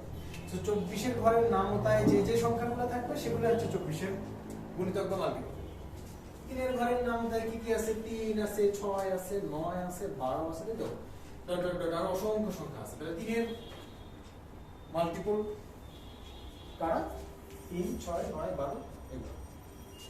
আচ্ছা, তো একটা অবভিয়াস ব্যাপার খেয়াল করেন যে উৎপাদক কিন্তু অসংখ্য হয় না, উৎপাদক কিন্তু লিমিটেড হয়। যদি উৎপাদকের কথা বলেন সেগুলো কিন্তু অসংখ্য হয় না, লিমিটেড হয়, অল্প হয়। আর গুণিতক কিন্তু অসংখ্য হয়। গুণিতকের কোনো শেষ নাই। গুণিতক সবসময় অসীম সংখ্যক হয়, যে কোনো সংখ্যার গুণিতক। আপনি যদি বলেন 100-র গুণিতক কয়টা? হ্যাঁ, সেটা অসীম সংখ্যক, কারণ 100-র ঘরের সকল নামতা যত আছে 1 2, আমরা তো ছোটবেলায় নামতা 20 পর্যন্ত শেষ করে দিচ্ছি, কিন্তু এরপরে তো আছে 21 দিয়ে গুণ করলেও তো কিছু পাওয়া যাবে, তাই না? 22 দিয়ে গুণ করলেও কিছু না কিছু পাওয়া যাবে। সুতরাং গুণিতকের কোনো শেষ নাই। ওকে, এবার দেখেন আমরা মোটামুটি আমাদের কনসেপ্টগুলো কভার করে ফেলছি, কনসেপ্ট এবং টেকনিকগুলো। এবার আসেন আমরা মূল আমাদের লেকচারে চলে যাই। মূল লেকচারের প্রথম টপিকটা হচ্ছে বাস্তব সংখ্যা। আমরা একটু আগে দেখে আসছিলাম যে এই লেকচারটার বাস্তব সংখ্যা অংশটা আসলে কতটুকু গুরুত্বপূর্ণ। যে এখানে আমরা দেখছিলাম না, এইখানে এই যে দেখেন বাস্তব সংখ্যা থেকে বিসিএস পরীক্ষায় এই পর্যন্ত এই যে 36 থেকে 40 পর্যন্ত এই 4টা পরীক্ষাতেই 7টা কোশ্চেন আসছে। এবার বাস্তব সংখ্যার একটা গুরুত্ব আছে, অন্যরকম গুরুত্ব, এবং আমরা যে টেকনিক আর কনসেপ্ট একটু আগে ক্লিয়ার করলাম এগুলো এই বাস্তব সংখ্যাতেই ম্যাক্সিমাম কাজে লাগে। আসেন আমরা চলে আসি মৌলিক সংখ্যায়। বাস্তব সংখ্যার অন্যতম গুরুত্বপূর্ণ যে সাব টপিক সেটা হচ্ছে মৌলিক সংখ্যা। আচ্ছা, মৌলিক সংখ্যা কারা? ছোটবেলায় নিশ্চয়ই পড়ছেন, আরেকবার একটু মনে করাই দিই। একের চেয়ে বড়, পয়েন্ট টু বি নোটেড, প্রথমে কি বলছি আমি, একের চেয়ে কি হতে হবে, একের চেয়ে বড়, একের চেয়ে বড়, এটা হচ্ছে প্রথম কথা মৌলিক সংখ্যা। মৌলিক সংখ্যার আমি পরিচয় দিচ্ছি আপনাদের কাছে। একের চেয়ে বড় যে সংখ্যাগুলো, যেমন ধরেন একের চেয়ে বড় সংখ্যা কি কি আছে, 2 আছে, 3 আছে, তাই না? একের চেয়ে বড় একটা সংখ্যা, যে সংখ্যায় দেখেন তো 2 এর ফ্যাক্টর কি কি, উৎপাদক কি কি, 2 এর উৎপাদক হচ্ছে 1 আর 2, এটা ছাড়া আর কোনো উৎপাদক আছে নাই। কিন্তু 3 এর উৎপাদক কি কি দেখেন তো, 1 আর 3, এটা ছাড়া আর কিন্তু কোনো উৎপাদক নাই। আমি কিন্তু প্রকৃত অপ্রকৃত উৎপাদকের কথা বলছি না, আমি শুধু উৎপাদক বলছি। 3 এর উৎপাদক 1 আর 3। 6 এর উৎপাদক কি কি, 6 এর উৎপাদক কি শুধু 1 আর 6 না, কিন্তু 6 এর উৎপাদক আরো আছে, যেরকম 2 আছে, তাই না, 2 আছে, 3 আছে, এরাও কিন্তু 6 এর উৎপাদক। তাহলে আপনি একটু খেয়াল করেন 6 এর সাথে এই 2, 3, তারপরে 5, এদের একটা অবভিয়াস পার্থক্য আছে না? এটা হচ্ছে দেখেন 6 এর উৎপাদক কয়টা, 4টা। 3 এর উৎপাদক কয়টা, মাত্র 2টা। 2 এর উৎপাদক কয়টা, মাত্র 2টা। এবং সেই 2টা আবার কি কি, 2 এর উৎপাদক একটা হচ্ছে 1 আর একটা হচ্ছে 2। 3 এর উৎপাদক একটা 1 আর একটা 3। একইভাবে দেখেন 5 এর উৎপাদক তাই, একটা 1 একটা 5। অর্থাৎ যে সকল সংখ্যার উৎপাদক মাত্র 2টি এবং তাদের একটা হচ্ছে 1 এবং অপরটা হচ্ছে সে নিজেই, সেই সংখ্যাগুলোকে আমরা বলবো হচ্ছে মৌলিক সংখ্যা। 5, 3, 2 এই সংখ্যাগুলো মৌলিক সংখ্যা। কিন্তু আমাদের এই 6 এটা মৌলিক সংখ্যা নয়, এটা কি সংখ্যা, এটা যৌগিক সংখ্যা। ঠিক আছে, 6 হচ্ছে যৌগিক সংখ্যা, 2, 3, 5 এগুলো হচ্ছে মৌলিক সংখ্যা। মনে থাকবে? আচ্ছা, 24 একটু আগে আমরা দেখছিলাম 24 এর কি ছিল, অনেক উৎপাদক ছিল। তাহলে 24 কি মৌলিক? অবশ্যই না, 24 মৌলিক না। 25 কি মৌলিক? অবশ্যই না, 25 এর কি কি আছে, 5 আছে উৎপাদক, তাই না? আচ্ছা, 5 একটা উৎপাদক, এর সঙ্গে 25 ও মৌলিক হবে না, তবে 29 একটা মৌলিক সংখ্যা। আমরা মৌলিক সংখ্যা নিয়ে আরেকটু ডিটেইলস একটু পরে দেখব। আসেন, মৌলিক সংখ্যার সংজ্ঞাটা বোঝা গেল? আশা করি বুঝতে পারছেন মৌলিক সংখ্যার সংজ্ঞা। এবার আমরা দেখি যে এখানে স্টার দিয়ে একটা কথা লেখা আছে, দেখেন 1 মৌলিক সংখ্যা নয়, এটা আমরা আগেই বলেছি। ক্ষুদ্রতম মৌলিক সংখ্যা হচ্ছে 2, মানে সবচেয়ে ছোট, দুনিয়ার সবচেয়ে ছোট মৌলিক সংখ্যা সেটা হচ্ছে 2। নেগেটিভ সংখ্যার কিন্তু মৌলিক টলিক নেই, ঠিক আছে? 0 কোনো মৌলিক টলিক না, 0 কোনো উৎপাদক বলে কিছু নেই, ঠিক আছে? সুতরাং সবচেয়ে ছোট যে সংখ্যা যেটা কিনা মৌলিক সেটা হচ্ছে 2। 1 কিন্তু অবশ্যই মৌলিক না, এটা অবশ্যই মাথায় রাখবেন, এটা খুব ইম্পর্টেন্ট একটা ব্যাপার। আচ্ছা, তাহলে আসেন আমরা প্রথম টাইপ, মৌলিক সংখ্যার প্রথম টাইপের দিকে যাই। দেখেন প্রাচীনকাল থেকে শুরু করে আজকের এই করোনা কাল পর্যন্ত মৌলিক সংখ্যা আসতে আসতে 39তম চেষ্টা হচ্ছে, করোনা কালের আগে আসছে। ওকে, এবার দেখেন মৌলিক সংখ্যার প্রথম টাইপটা হচ্ছে গিয়ে মৌলিক সংখ্যা শনাক্ত করার প্রসেসটা। যেমন ধরেন প্রথম প্রশ্ন আমরা একটু পড়ি, নিচের কোনটি মৌলিক সংখ্যা, এই কোশ্চেনটা করছে। আর তার 2 নম্বর কোশ্চেন করছে নিচের কোনটি মৌলিক সংখ্যা নয়। তার মানে যাই হোক, যেটাই বলুক না কেন, মৌলিক সংখ্যা কোনটা সেটা চিনতে বলুক, আর কোনটা মৌলিক সংখ্যা নয় সেটাই চিনতে বলুক, আলটিমেটলি আমাদের কি করতে হবে, মৌলিক সংখ্যা চেক করার মানে টেকনিক গুলো জানতে হবে। তো আসেন আমরা দেখি, দেখেন এটা 38 এ আসছে এই কোশ্চেনটা। এই কোশ্চেনটার এই অপশনগুলো একটু চেঞ্জ করে 39 এ কিন্তু দেওয়া হয়েছিল, এটা 40 এ দেওয়া হয়েছিল। আচ্ছা, আমরা কিছুক্ষণ পরে দেখতে পাবো এটা কোথায় দেওয়া হয়েছিল। এখানে কোশ্চেন আছে প্রিভিয়াস ইয়ার, আচ্ছা আমরা পরে দেখতেছি। এনিওয়ে আচ্ছা, তাহলে নিচের কোনটি মৌলিক সংখ্যা এটা যদি আমরা চেক করতে চাই, তাহলে মৌলিক সংখ্যা চেক করার জন্য আমাদের বুদ্ধি কি, এটা খুবই গুরুত্বের সাথে লিখে ফেলি খাতায়। খাতায় লিখবেন মৌলিক সংখ্যা চেকিং, ঠিক আছে? মৌলিক সংখ্যা চেকিং। মৌলিক সংখ্যা চেকিং করবো আমরা কি দিয়ে? একটা সংখ্যা কখন মৌলিক হয়? যখন তার কোনো উৎপাদক থাকে না, ঠিক আছে?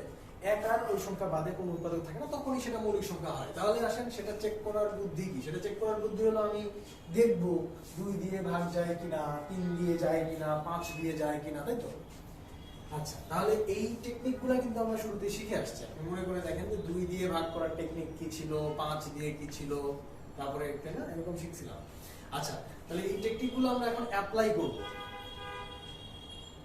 আচ্ছা, আরেকটা ইম্পর্টেন্ট ব্যাপার আছে, সেটা হলো যে এই চেকিং এর সিকোয়েন্সটা কি হবে। শুরুতেই আমরা চেক করব হলো 2 আর 5। একটু মনে করে দেখেন কেন 2 আর 5 দিয়ে চেক করবো, কারণ এটা চোখ বুলালেই এটা হয়ে যায়। একটা সংখ্যার দিকে একবার তাকালে, যেরকম ধরেন এই অপশনের 1 নম্বর কোশ্চেনের অপশনগুলোর দিকে একটু তাকান, একবার তাকাইলেই বোঝা যাচ্ছে না যে এরা কেউই 2 দিয়ে কিংবা 5 দিয়ে বিভাজ্য না। অবভিয়াস, কারণ কোনো জোড় সংখ্যাও নাই লাস্টে, 0 বা 5ও নাই, সুতরাং কেউই 2 বা 5 দিয়ে বিভাজ্য না। তাহলে কোনো একটা কোশ্চেনের অপশনগুলোর দিকে একবার তাকালেই আমরা বুঝতে পারতেছি যে তারা 2 দিয়ে বা 5 দিয়ে বিভাজ্য কি বিভাজ্য না। ক্লিয়ার? আচ্ছা, তাহলে 2 আর 5 দিয়ে বিভাজ্য কি বিভাজ্য না, এটার জন্য আপনার বড়জোর কত সময় লাগতে পারে? 2 সেকেন্ড। মনে করেন 2 সেকেন্ড সময় লাগবে। এরপরে আপনি কি চেক করবেন? 2 আর 5 এর পরে যেটা চেক করবেন সেটা হচ্ছে 3। এই জন্যই আমরা আসলে 3 দিয়ে আগে চেক না করে আগে 5 দিয়ে করব, যাতে এই দুটো একসাথে হয়ে যায়, যাতে দুটো একই রকম দেখতে। টেকনিক দুটো একই রকম। আচ্ছা, 3 দিয়ে বিভাজ্যতার টেকনিকটা একটু ঝামেলা আছে। সেটা কি করতে হয়? ডিজিটের সাম করতে হয়। যেমন ধরেন প্রথম সংখ্যাটা 91, এটার দুইটা ডিজিটের সাম কত? 9 আর 10, ঝটপট করে ফেলেন। 9 আর 10, 10 কি 3 দিয়ে যায়? যায় না, তার মানে এটা হলো না। আচ্ছা, এবার একটু এটা দেখেন তো, 87 কি 3 দিয়ে যায়? 87 8 আর সাথে কত হয়? 15 কি 3 দিয়ে যায়? হ্যাঁ যায়। তার মানে 87 সংখ্যাটা 3 দিয়ে বিভাজ্য। তাহলে এটা কি মৌলিক? 87 মৌলিক না। দেখেন প্রমাণ হয়ে গেল, কারণ এটা 3 দিয়ে বিভাজ্য হচ্ছে, সুতরাং এটা মৌলিক হবে না। আচ্ছা, 91 কিন্তু এখনো টিকে আছে। নিচে আসেন 63 কি 3 দিয়ে যায়? একটু যোগ করেন তো ডিজিটগুলো, 6 আর 3 কত হয়? 9 9 কি 3 দিয়ে যায়? হ্যাঁ যায়। তার মানে 63 বাদ, 63ও রেস থেকে বাতিল, ডিসকোয়ালিফাইড। এবার আর কে থাকলো? 59 59 কি 3 দিয়ে যায়? দেখেন তো 9 আর 5 কত হলো? 14 কি 3 দিয়ে যায়? না, যায় না। তার মানে 59ও 3 দিয়ে যায় না, তার মানে 59 এখনো টিকে আছে। কি হিসেবে টিকে আছে? মৌলিক সংখ্যা হিসেবে টিকে আছে। এখন দেখেন 59 না 91, কোনটা ট্রু? 59 না 91? আচ্ছা, এরপরে দেখেন আমরা আর চেষ্টা করে দেখি। আচ্ছা, তাহলে 3 দিয়ে বিভাজ্যতা এটা ট্রাই করতে কতক্ষণ লাগলো আমাদের? এই মুহূর্তে হয়তো আমাদের 1 মিনিটের মতো লাগছে, কিন্তু আপনি যখন এটা নিজে নিজে এক্সপার্ট হয়ে যাবেন, একটু প্র্যাকটিস করতে করতে, এক্সপার্ট হতে খুব বেশি সময় লাগবে না, 5-6টা কোশ্চেন প্র্যাকটিস করলে এক্সপার্ট হয়ে যাবেন, তখন আপনার কিন্তু সময় লাগবে মোটামুটি 8 সেকেন্ড, তার বেশি লাগবে না। তাহলে এই দুইটা অংশ মিলে 10 সেকেন্ড সময় লাগতেছে। 3 এর পরে দেখেন আমরা সিকোয়েন্সে কোন নাম্বারটা দিছি? 11। এরপরে 11 দিয়ে চেক করে ফেলবেন। দেখেন তো এই নাম্বারগুলো সব 2 ডিজিটের না, এবং দেখেন কেউই 11 দিয়ে বিভাজ্য না, কারণ 11 দিয়ে বিভাজ্য হতে হলে আমরা জানি যে দুইটা ডিজিট সেম হতে হয়। কেউ 11 দিয়ে বিভাজ্য না, তার মানে 11 দিয়ে চেকিং হয়ে গেল। ঠিক আছে? তো 11 দিয়ে চেকিং যদি 3 ডিজিট একটু ঝামেলা হয়, সুতরাং 11 চেকিং এ মনে করেন আমাদের 10 সেকেন্ড লাগবে। তাহলে 10 সেকেন্ড আর এই 10 সেকেন্ড কত হলো? Total 20 second. আচ্ছা, এবার 11 পরে 7, এই নাম্বারগুলোর উপরে আমরা এবার 7 দিয়ে চেক করে দেখবো। 91 11 দিয়ে কেউ গেল না। আসলে এই দুটাকে আর চেক করার দরকার আছে কি? না, এই দুটো আগেই বাদ, সুতরাং এই দুজন এখন আমাদের রয়ে গেছে। তাহলে আমরা এটা একটু মুছে নিই। তো এটা একটু মুছে নিলাম, তাহলে থাকলো শুধু 91 আর 59। এই দুটাকে এখন আমরা চেক করবো। 91 আর 59, এদের মধ্যে কেউ কি 7 দিয়ে বিভাজ্য? একটু হিসাব করেন। 7 দিয়ে কিন্তু কোনো টেকনিক নাই, তাহলে কি করতে হবে? সরাসরি ভাগ করতে হবে। 7 কে 7 থাকলো কত? 2 21, 3 সাথে 21, এই তো মিলে গেছে। তাহলে কি হবে? এটাই অ্যান্সার? না, এটা কিন্তু অ্যান্সার না। এটা কিন্তু অনেক সময় ভুল হয়, মিলে গেলে মনে হয় এটা অ্যান্সার। আসলে মিলে গেলেই এটা অ্যান্সার হবে না, কারণ মিলে গেছে মানে কি? এই সংখ্যাটা 7 দিয়ে বিভাজ্য, তাই না? 91 সংখ্যাটা 7 দিয়ে বিভাজ্য, তার মানে 91 বিভাজ্য যেহেতু, সুতরাং 91 কি না, মৌলিক না, 91 বাদ। তাহলে থাকলো কে? আর চেক করার দরকার আছে, যেহেতু এই তিনজন বাদ, তাহলে কে থাকবে? 59 থাকবে, 59 হবে মৌলিক সংখ্যা।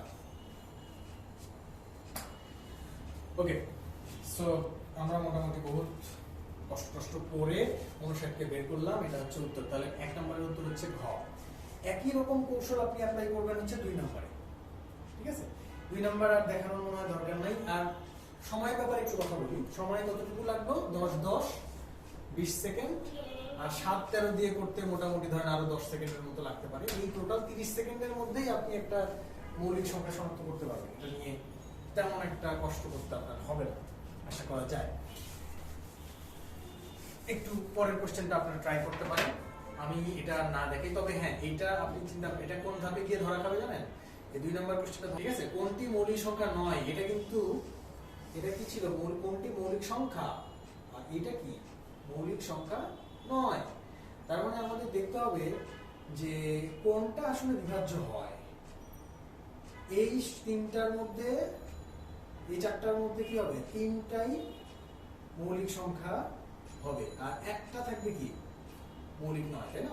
4টার মধ্যে 3টা হবে মৌলিক আর একটা হবে মৌলিক নয়।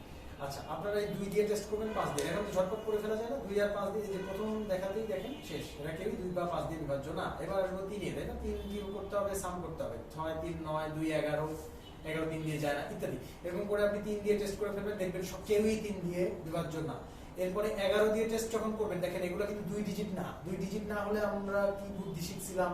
ওই যে কাটাকাটি বুদ্ধি, তাই না? যে কাটাকাটি বুদ্ধিটা একটু অ্যাপ্লাই করেন। এই যে 2 আর 3 5, 5 আর 6 এর পার্থক্য কত? 1 হয় না। 2 আর 3 5, 5 3 পার্থক্য কত? 2। এখানে 2 আর আগে 3 আর 4 এর পার্থক্য, 2 আর আগে 3 আর 4 এর পার্থক্য কত? 1। 3 আর 2 এ 5, 5 আর 5 এর পার্থক্য কত? 0। এই যে দেখেন 2 5 3, এই সংখ্যাটা কি? এই সংখ্যাটা হচ্ছে 2 আর 3 এ 5, তার সাথে 5 বিয়োগ করলে কত হয়? 0। এবং এই সংখ্যাটা 11 দিয়ে কি হলো? বিভাজ্য হলো।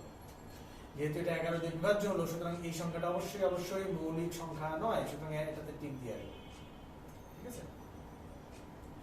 আচ্ছা, এবার আসেন মৌলিক সংখ্যা টাইপ 2। টাইপ 2 তে হচ্ছে 1 থেকে 100 পর্যন্ত মৌলিক সংখ্যাগুলোর সংখ্যা বের করতে হবে, ঠিক আছে? অর্থাৎ মনে করেন আপনাকে কোশ্চেন করছে, এখানে উদাহরণ দেওয়া আছে যে 2 থেকে 32 পর্যন্ত কয়টা মৌলিক সংখ্যা আছে? কত থেকে কত? 2 থেকে 32 পর্যন্ত মৌলিক সংখ্যা কয়টা আছে, ঠিক আছে? মানে কিন্তু 2 সহ, কেউ আবার ভাইবেন না যে 2 বাদে, 2 সহ 32 পর্যন্ত, ঠিক আছে? 2 থেকে শুরু করে 32 পর্যন্ত, 2ও সহ 32ও সহ, সব সহ। তাহলে দেখেন মৌলিক সংখ্যা কয়টা আছে আমরা যদি একটু চিন্তা করি। 2, তারপরে কত হয়? 3, তারপরে 5 হয়, তাই না? 7 হয়, তারপরে 9 তো হবে না, কারণ 3 দিয়ে যায়, 9 হবে না, 11 হবে, এরপরে কত? 12 হবে না, 13 হবে, 15 হবে না, কারণ ওই যে 3 দিয়ে যায়, তারপরে 17 হবে, 19 হবে, তাই তো? 22 23 হবে, 24 25 26 27 27 হয় না কেন বলেন তো? 3 দিয়ে যায়, 3 9 27, তাহলে 29 হবে, 30 হবে না, 31 হবে, তাই না? 32 কি হবে না? 32 হবে না। আচ্ছা বলেন তো, একমাত্র জোড় মৌলিক সংখ্যা কোনটা? জোড় সংখ্যা কিন্তু মৌলিক হয় না, শুধুমাত্র 2 বাদে। 2 হচ্ছে একমাত্র দুনিয়ার একমাত্র সংখ্যা যে মৌলিক, এবং একই সাথে এটা কিন্তু সবচেয়ে ছোট মৌলিক সংখ্যা। আচ্ছা, এখন দেখেন আমাদের কয়টা মৌলিক সংখ্যা পাইলাম আমরা? 1 2 3 4 5 6 7 8 9 10 11, 11টা পাইলাম না? তাহলে 2 থেকে 32 পর্যন্ত কয়টা মৌলিক সংখ্যা আছে? 11টা মৌলিক সংখ্যা আছে। আচ্ছা, কোশ্চেন এরকম হতে পারে 1 থেকে 100 পর্যন্ত কয়টা মৌলিক সংখ্যা আছে? 1 থেকে 100 পর্যন্ত কয়টা? এটা খুব চমৎকার একটা কোশ্চেন, এটা আমরা মুখস্থ রাখবো। 1 থেকে 100 পর্যন্ত আসলে টোটাল 25টা মৌলিক সংখ্যা আছে। 1 থেকে 100 পর্যন্ত মৌলিক সংখ্যা আছে 25টা। কিন্তু সাধারণত এইরকম বড় রেঞ্জের কোশ্চেন না দিয়ে কি করে? ঝামেলা করে কিভাবে? ঝামেলা করে হচ্ছে মাঝামাঝি থেকে। যেমন ধরেন এখানে যে কোশ্চেনটা আছে 75 থেকে শুরু করে 100, এইটুকুর মধ্যে মৌলিক সংখ্যা কয়টা, ঠিক আছে? তাহলে আমাদের অবশ্যই লিস্ট করে করে দেখতে হবে। 75 তো হবে না, 76 77 কি হয় না? 77 হয় না কেন বলেন তো? 11 দিয়ে যায়, দুইটা সেম ডিজিট, 11 দিয়ে যায়। 78 হবে না, 79 হবে, তাই না? 79 হবে। 80 81 81 হবে না, 9 দিয়ে, 81 তো 3 দিয়ে যায়, 81 82 83 83 হবে, 84 85 86 87 87 কিন্তু হবে না। 87 কি হবে? 87 কেন হবে না বলেন তো? 7 দিয়ে যায় না, 13 11 13 দিয়ে যায়, কি 13 দিয়ে না, 87 হবে, 87 মৌলিক সংখ্যা হবে। 87 88 89 90, 91, এই যে দেখেন 91 সংখ্যাটা মৌলিক মনে হতে পারে, কিন্তু 91 আসলে মৌলিক না, 7 দিয়ে যায়, ঠিক আছে? এটা খুব একটা কনফিউজিং নাম্বার 91। এটা আপাত দৃষ্টিতে মনে হয় এটা মৌলিক, কিন্তু এটা মৌলিক না, ঠিক আছে? এটা একটু খেয়াল করবেন। 91 মৌলিক না, তাহলে 91 বাদ। 91 কেন মৌলিক না? 7 দিয়ে যায়, ঠিক আছে? একটু টেস্ট করে দেখেন। আচ্ছা, 92, 93 তো যাবে না, 94, 95, 96, 97, 97 একটা মৌলিক, এরপরে আর নাই। তার মানে এই 4টা মৌলিক সংখ্যা পাচ্ছেন আপনি 75 থেকে 100-র মধ্যে। তাহলে এরকম করে আপনি এই কোশ্চেনগুলোর অ্যান্সার দিতে পারবেন আশা করি। আর একটা জিনিস মুখস্থ রাখবেন, 1 থেকে 100 পর্যন্ত মৌলিক সংখ্যা 25টা। এটা ইম্পর্টেন্ট, এটা অন্যান্য টপিকে গিয়ে ওরা কাজে লাগে। আচ্ছা, একটা ইম্পর্টেন্ট কথা হলো যে মোবাইল নাম্বার একটা দেওয়া হয় সাধারণত, একটা মোবাইল নাম্বারের মতো একটা শর্টকাট টেকনিক। মোবাইল নাম্বার দেওয়া হয় কি, 1 থেকে 10 পর্যন্ত কয়টা মৌলিক সংখ্যা আছে, 4টা, 10 থেকে 20 পর্যন্ত কয়টা, 3টা বা 4টা বা 5টা, হোয়াটএভার, 20 থেকে 30 পর্যন্ত, এরকম করে করে একটা এই 4, 4, 6, 2, 3, 5 এরকম একটা মোবাইল নাম্বার দিয়ে দেওয়া হয়, বলা হয় যে এটা মুখস্থ করবেন তাহলে হয়ে যাবে। কিন্তু এটা মুখস্থ করতে যাবেন না, এটা কখনোই কারোই কাজে লাগে নাই। আমি গত সকল প্রায় অনেকগুলা মানুষের সঙ্গে কথা বলছি যারা বিসিএস পরীক্ষায় অংশগ্রহণ করছেন কিংবা টিকসেন বা টিকেন নাই, এরকম সব রকম অনেকগুলো মানুষের সাথে কথা বলছি। তারা কেউই এই মোবাইল নাম্বার হয় তাদের মনে ছিল না পরীক্ষা হলে গিয়ে, অথবা তারা অ্যাপ্লাই করতে পারেনি। কেন অ্যাপ্লাই করতে পারেনি? কারণ আপনি 10 করে মনে রাখতেছেন। আপনাকে কোশ্চেন দিবে হচ্ছে 75 থেকে 95, তখন আপনার ওই 10 মনে রাখার জিনিস হবে না, কাজ করবে না। এই 5-এর সাথে এই 4 যোগ করে আপনি আরামে 1 থেকে 20 পর্যন্ত বের করতে পারছেন, ঠিক আছে? কিন্তু 5 থেকে 15 পর্যন্ত তো আর বের করতে পারছেন না। সো এটা আপনার কাজ করবে না, কারণ পরীক্ষায় কখনো এই 1 থেকে শুরু করে 50 পর্যন্ত এরকম সুন্দর রাউন্ড ফিগার দিচ্ছে না, ঠিক আছে? সো আমরা আগাই। এরপরে কি? এরপরে হলো মূলদ অমূলদ সংখ্যা। মূলদ অমূলদ সংখ্যাটা বেশ ইম্পর্টেন্ট একটা টপিক। যেমন ধরেন 40তম, যে গত রিসেন্ট বিসিএসসি কিন্তু মূলদ অমূলদ থেকে একটা কোশ্চেন আসছে, যদিও কোশ্চেনটা ভুল ছিল আর কোশ্চেনে কোনো অ্যান্সার ছিল না। যাই হোক, কিন্তু কোশ্চেন আসছে, তো টিচারের ইচ্ছা ছিল তো কোশ্চেনের অ্যান্সার থাকুক, হয়তো মিস্টেক হয়ে গেছে। এনিওয়ে, প্রথম একটা উদাহরণ আমরা দেখি যে মূলদ সংখ্যা বলতে কি বোঝায় সেটা একটু দেখি। মূলদ সংখ্যা হচ্ছে সেই সংখ্যাগুলা যাদেরকে পি বাই কিউ আকারে লেখা যায়। এই কথাটা কঠিন মনে হতে পারে, পি বাই কিউ আকারে লেখা যায়, এটা আবার কি জিনিস? বা যেখানে পি কিউ উভয় পূর্ণ সংখ্যা ডট ডট, এই অজবরল এই কথাটার উপর অত বোঝার দরকার নেই। আপনি শুধু এইটুকু মনে রাখেন যে মূলদ সংখ্যাকে পি বাই কিউ আকারে লেখা যায়, যেখানে পি ও কিউ পূর্ণ সংখ্যা। এই কথাটুকু আপনার কাজে লাগতে পারে মাঝে মাঝে এই কোশ্চেনটা, যে মূলদ সংখ্যার শর্ত কি, ঠিক আছে? কোশ্চেন এরকম দিয়ে ফেলতে পারে, যেমন লগ থেকে এই ধরনের কোশ্চেন সবচেয়ে বেশি দেয়, থিওরিটিক্যাল কোশ্চেন, যে লগের একটা সূত্র দিল, দিয়ে বলে যে এটা শর্তটা কি। ঠিক তেমনই এখানেও বলতে পারে যে মূলদ সংখ্যার আসলে পরিচয় কি, ঠিক আছে? এরকম অপশন দিয়ে দিতে পারে। সুতরাং মূলদ সংখ্যার ব্যাপারে এই তথ্যটা আপনি মনে রাখতে পারবেন। মূলদ সংখ্যাকে কি করা যায়? ভগ্নাংশ আকারে। পি বাই কিউ বলতে কি বোঝাচ্ছে? ভগ্নাংশ আকারে লেখা যায়। সবাইকে কিন্তু ভগ্নাংশ আকারে লেখা যায় না, এটা একটা ঝামেলার বিষয়। যদিও আমরা এই পর্যন্ত খেয়াল করি নাই, আমরা এই পর্যন্ত দেখছি যে সবাইকেই মোটামুটি ভগ্নাংশ আকারে লেখা যায়। যেমন ধরেন আমি একটা উদাহরণ দিই, যেমন ধরেন এখানে কি লিখছি আমি, 7 সংখ্যাটাকে মূলদ? হ্যাঁ মূলদ। কেন মূলদ? কারণ দেখেই যে দেখেন ভগ্নাংশ আকারে লেখা গেছে, উপরে 7 নিচে 1, বা আপনি 14 নিচে 2, এটা দিয়েও 7 কে লিখতে পারেন না? অর্থাৎ যে কোনো একটা উপায়ে আপনি 7 কে ভগ্নাংশের আকারে লিখতে পারছেন কিনা, এটা ইম্পর্টেন্ট। তাহলে আপনি লিখতে পারছেন, তার মানে কি হবে? 7 একটা মূলদ সংখ্যা হবে। এরপরে দেখেন 2/3, এটা তো অলরেডি একটা ভগ্নাংশ আকারে রয়েই গেছে, তাই না? সো এটা তো অবশ্যই মূলদ সংখ্যা হবে। তাহলে 7/9 এটাও মূলদ সংখ্যা, 11/400 মূলদ সংখ্যা, তাই না? যে কোনো ভগ্নাংশই অবশ্যই মূলদ সংখ্যা। আচ্ছা, এরপরে দেখেন 0.2 এই সংখ্যাটা একটা দশমিক সংখ্যা না? দশমিক সংখ্যা, আবৃত না, কিন্তু নর্মাল দশমিক সংখ্যা। এটাকে কিন্তু ভগ্নাংশ আকারে লেখা যায়, আমরা একটু আগে দেখছি। সুতরাং এটা কি হবে? এটা মূলদ সংখ্যা হবে, যেহেতু ভগ্নাংশ আকারে লেখা যায় সেটা মূলদ সংখ্যা। এটা দেখেন √9, হ্যাঁ এটার উপরে রুট আছে, ভয় লাগতেছে এটা আবার ভগ্নাংশ হবে কি করে। হ্যাঁ, √9 কে যদি আমি রুট করে ফেলি তাহলে কি দাঁড়াচ্ছে? 3 দাঁড়াচ্ছে। আর 3 তো ভগ্নাংশ আকারে লেখা যায়, যেমন 3/1 বা 6/2। সুতরাং 3 এর √9 হবে আমাদের মূলদ সংখ্যা।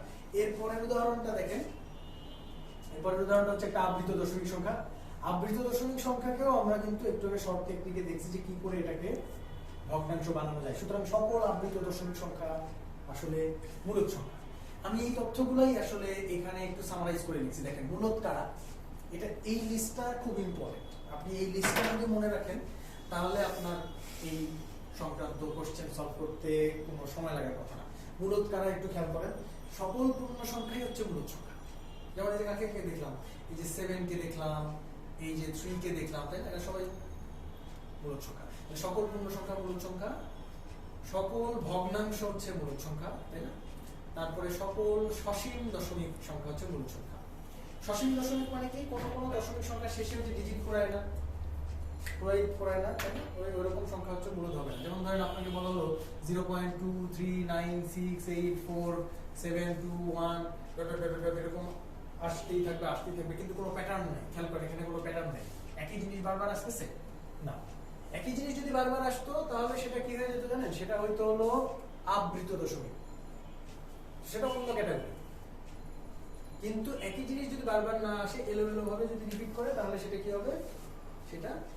সেটা মূলত হবে না। মূলত হবে কারা?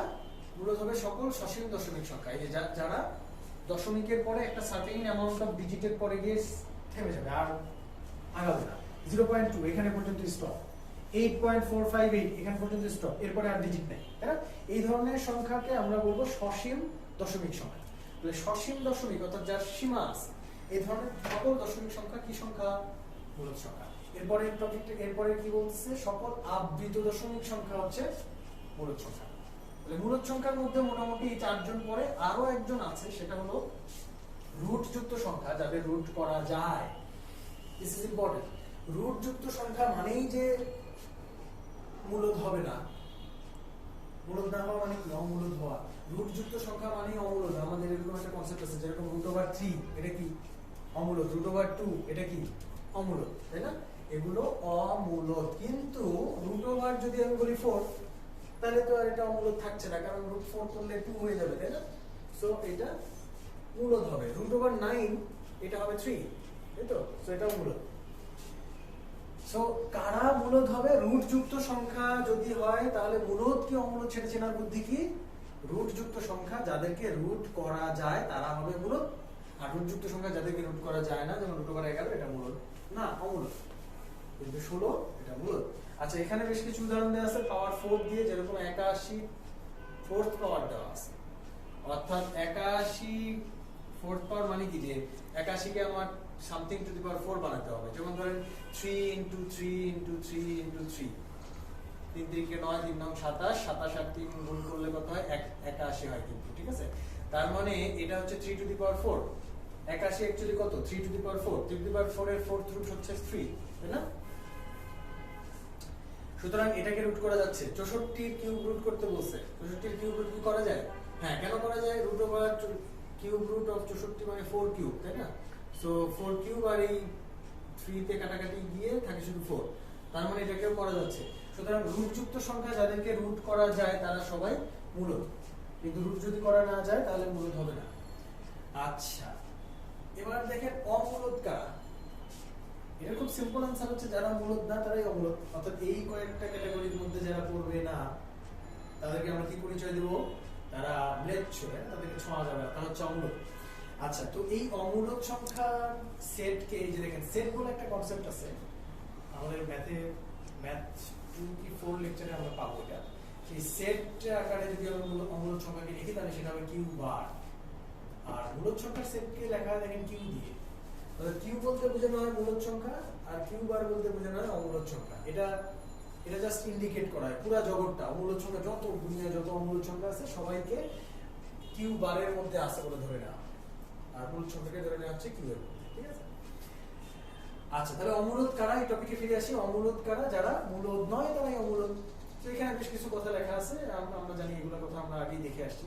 এরপরে দেখেন এই লাইনটা একটু আমরা দেখবো, পাই আর কি বলছি, পাই আর ই, এইগুলো হচ্ছে স্পেশাল অমূলত সংখ্যা। পাই অ্যাকচুয়ালি কি? পাই হচ্ছে 3 পয়েন্ট, আমরা জানি ক্যালকুলেশনে লাগে 3.141592653 dot dot dot dot dot এরকম একটা সংখ্যা, যেই সংখ্যার ডিজিট কখনো শেষ হয় না, ঠিক আছে? সো এই সংখ্যাটা ডিজিট যেহেতু কখনো শেষ হয় না, সুতরাং পাই অবশ্যই কি হবে? একটা অমূলত সংখ্যা। এবং এগুলোর কোনো রিপিট নাই। দেখেন রিপিট যদি থাকতো তাহলে কি হয়ে যেত? আবৃত বা পৌনঃপুনিক হতো। আচ্ছা ওকে, এখানে আমি √2 আর √3 এর দশমিক ভার্সনটা একটু লিখে দিছি। দেখেন এটা লেখার মেইন উদ্দেশ্য হচ্ছে আমার যে √2 এর ভ্যালু যে 1.4 ডট ডট ডট আরো থাকবে, কিন্তু আমি মোটামুটি 1.4 পর্যন্ত আমি চাই যে আপনারা একটু মনে রাখেন। √2 এর ভ্যালু 1.4, এটা কি ধরনের ভ্যালু? এটা মোটামুটি একটা কাছাকাছি ভ্যালু আর কি, রাউন্ড ফিগার। তো √2 এর ভ্যালু মোটামুটি 1.4 আর √3 এর ভ্যালু মোটামুটি 1.7। ঠিক আছে, এটা একটু মনে রাখবেন, মানে √3 সমান 1.7 ক্যালকুলেশনের সময়। যেমন ওই যে এর আগে আমি দেখেছিলাম না 2√3 বড় নাকি 6 বড়, এরকম কোশ্চেন যদি আসে তখন আপনি √3 এর জায়গায় কত চিন্তা করতে পারবেন? 1.7 ইনটু 2 কত হলো? 3.4। 3.4 কি 6 এর চেয়ে বড়? অবশ্যই না, ছোট, তাই না? এরকম আর কি। তো যাই হোক, √2 আর √7 এই দুটার ভ্যালু একটু মনে রাখবেন, শুধুমাত্র এক ঘর পর্যন্ত, 1.4 পর্যন্ত, অর্থাৎ লাল কালি দিয়ে যতটুকু দাগ দেওয়া আছে ততটুকু পর্যন্ত মনে রাখলে হবে। আচ্ছা, এখানে একটা গুরুত্বপূর্ণ কথা লেখা আছে, দেখেন এই যে মাঝখানে চিহ্নটা দেখতে পাচ্ছেন, এটার নাম ইউনিয়ন। ঠিক আছে, ইউনিয়ন মানে হচ্ছে যোগ, অর্থাৎ কিউ আর কিউ বার এই দুইটা যোগ করলে, অর্থাৎ দুইটা মিলায় এই দুইটা জগৎ, এই দুইটা জগৎ না আলাদা আলাদা। কিউ কিউ কাদের জগৎ? সকল মূলদ সংখ্যার জগৎ। আর কিউ বার কাদের জগৎ? সকল অমূলদ সংখ্যার জগৎ। এই দুই জগৎকে যদি আমি একসাথে করি তাহলে একটা বড় জগৎ তৈরি হয়, সেই জগৎটার নাম হচ্ছে বাস্তব সংখ্যা। এই যে একটু আগে যেটা নিয়ে কথা বলতেছিলাম, বাস্তব সংখ্যা, তাই না? বাস্তব সংখ্যার জগৎটা তৈরি শুধুমাত্র দুই রকম উপাদান দিয়ে, একটা মূলদ আর একটা অমূলদ। এবার আসেন দশমিক সংখ্যার যোগ বিয়োগ, এই টপিকটাতে আসি।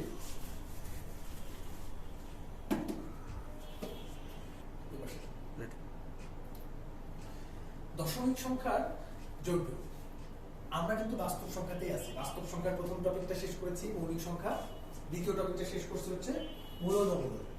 এবার তৃতীয় যে টপিক সেটা হচ্ছে দশমিক সংখ্যা। আসেন দশমিক সংখ্যা নিয়ে একটু ঘাটাঘাটি করে আসি। দশমিক সংখ্যার কনসেপ্ট গুলো আমাদের নিশ্চয়ই ক্লিয়ার হয়েছে। এবার ম্যাথ গুলো করবো। এক নম্বর ম্যাথ, একটু স্লাইডে যাই আমরা।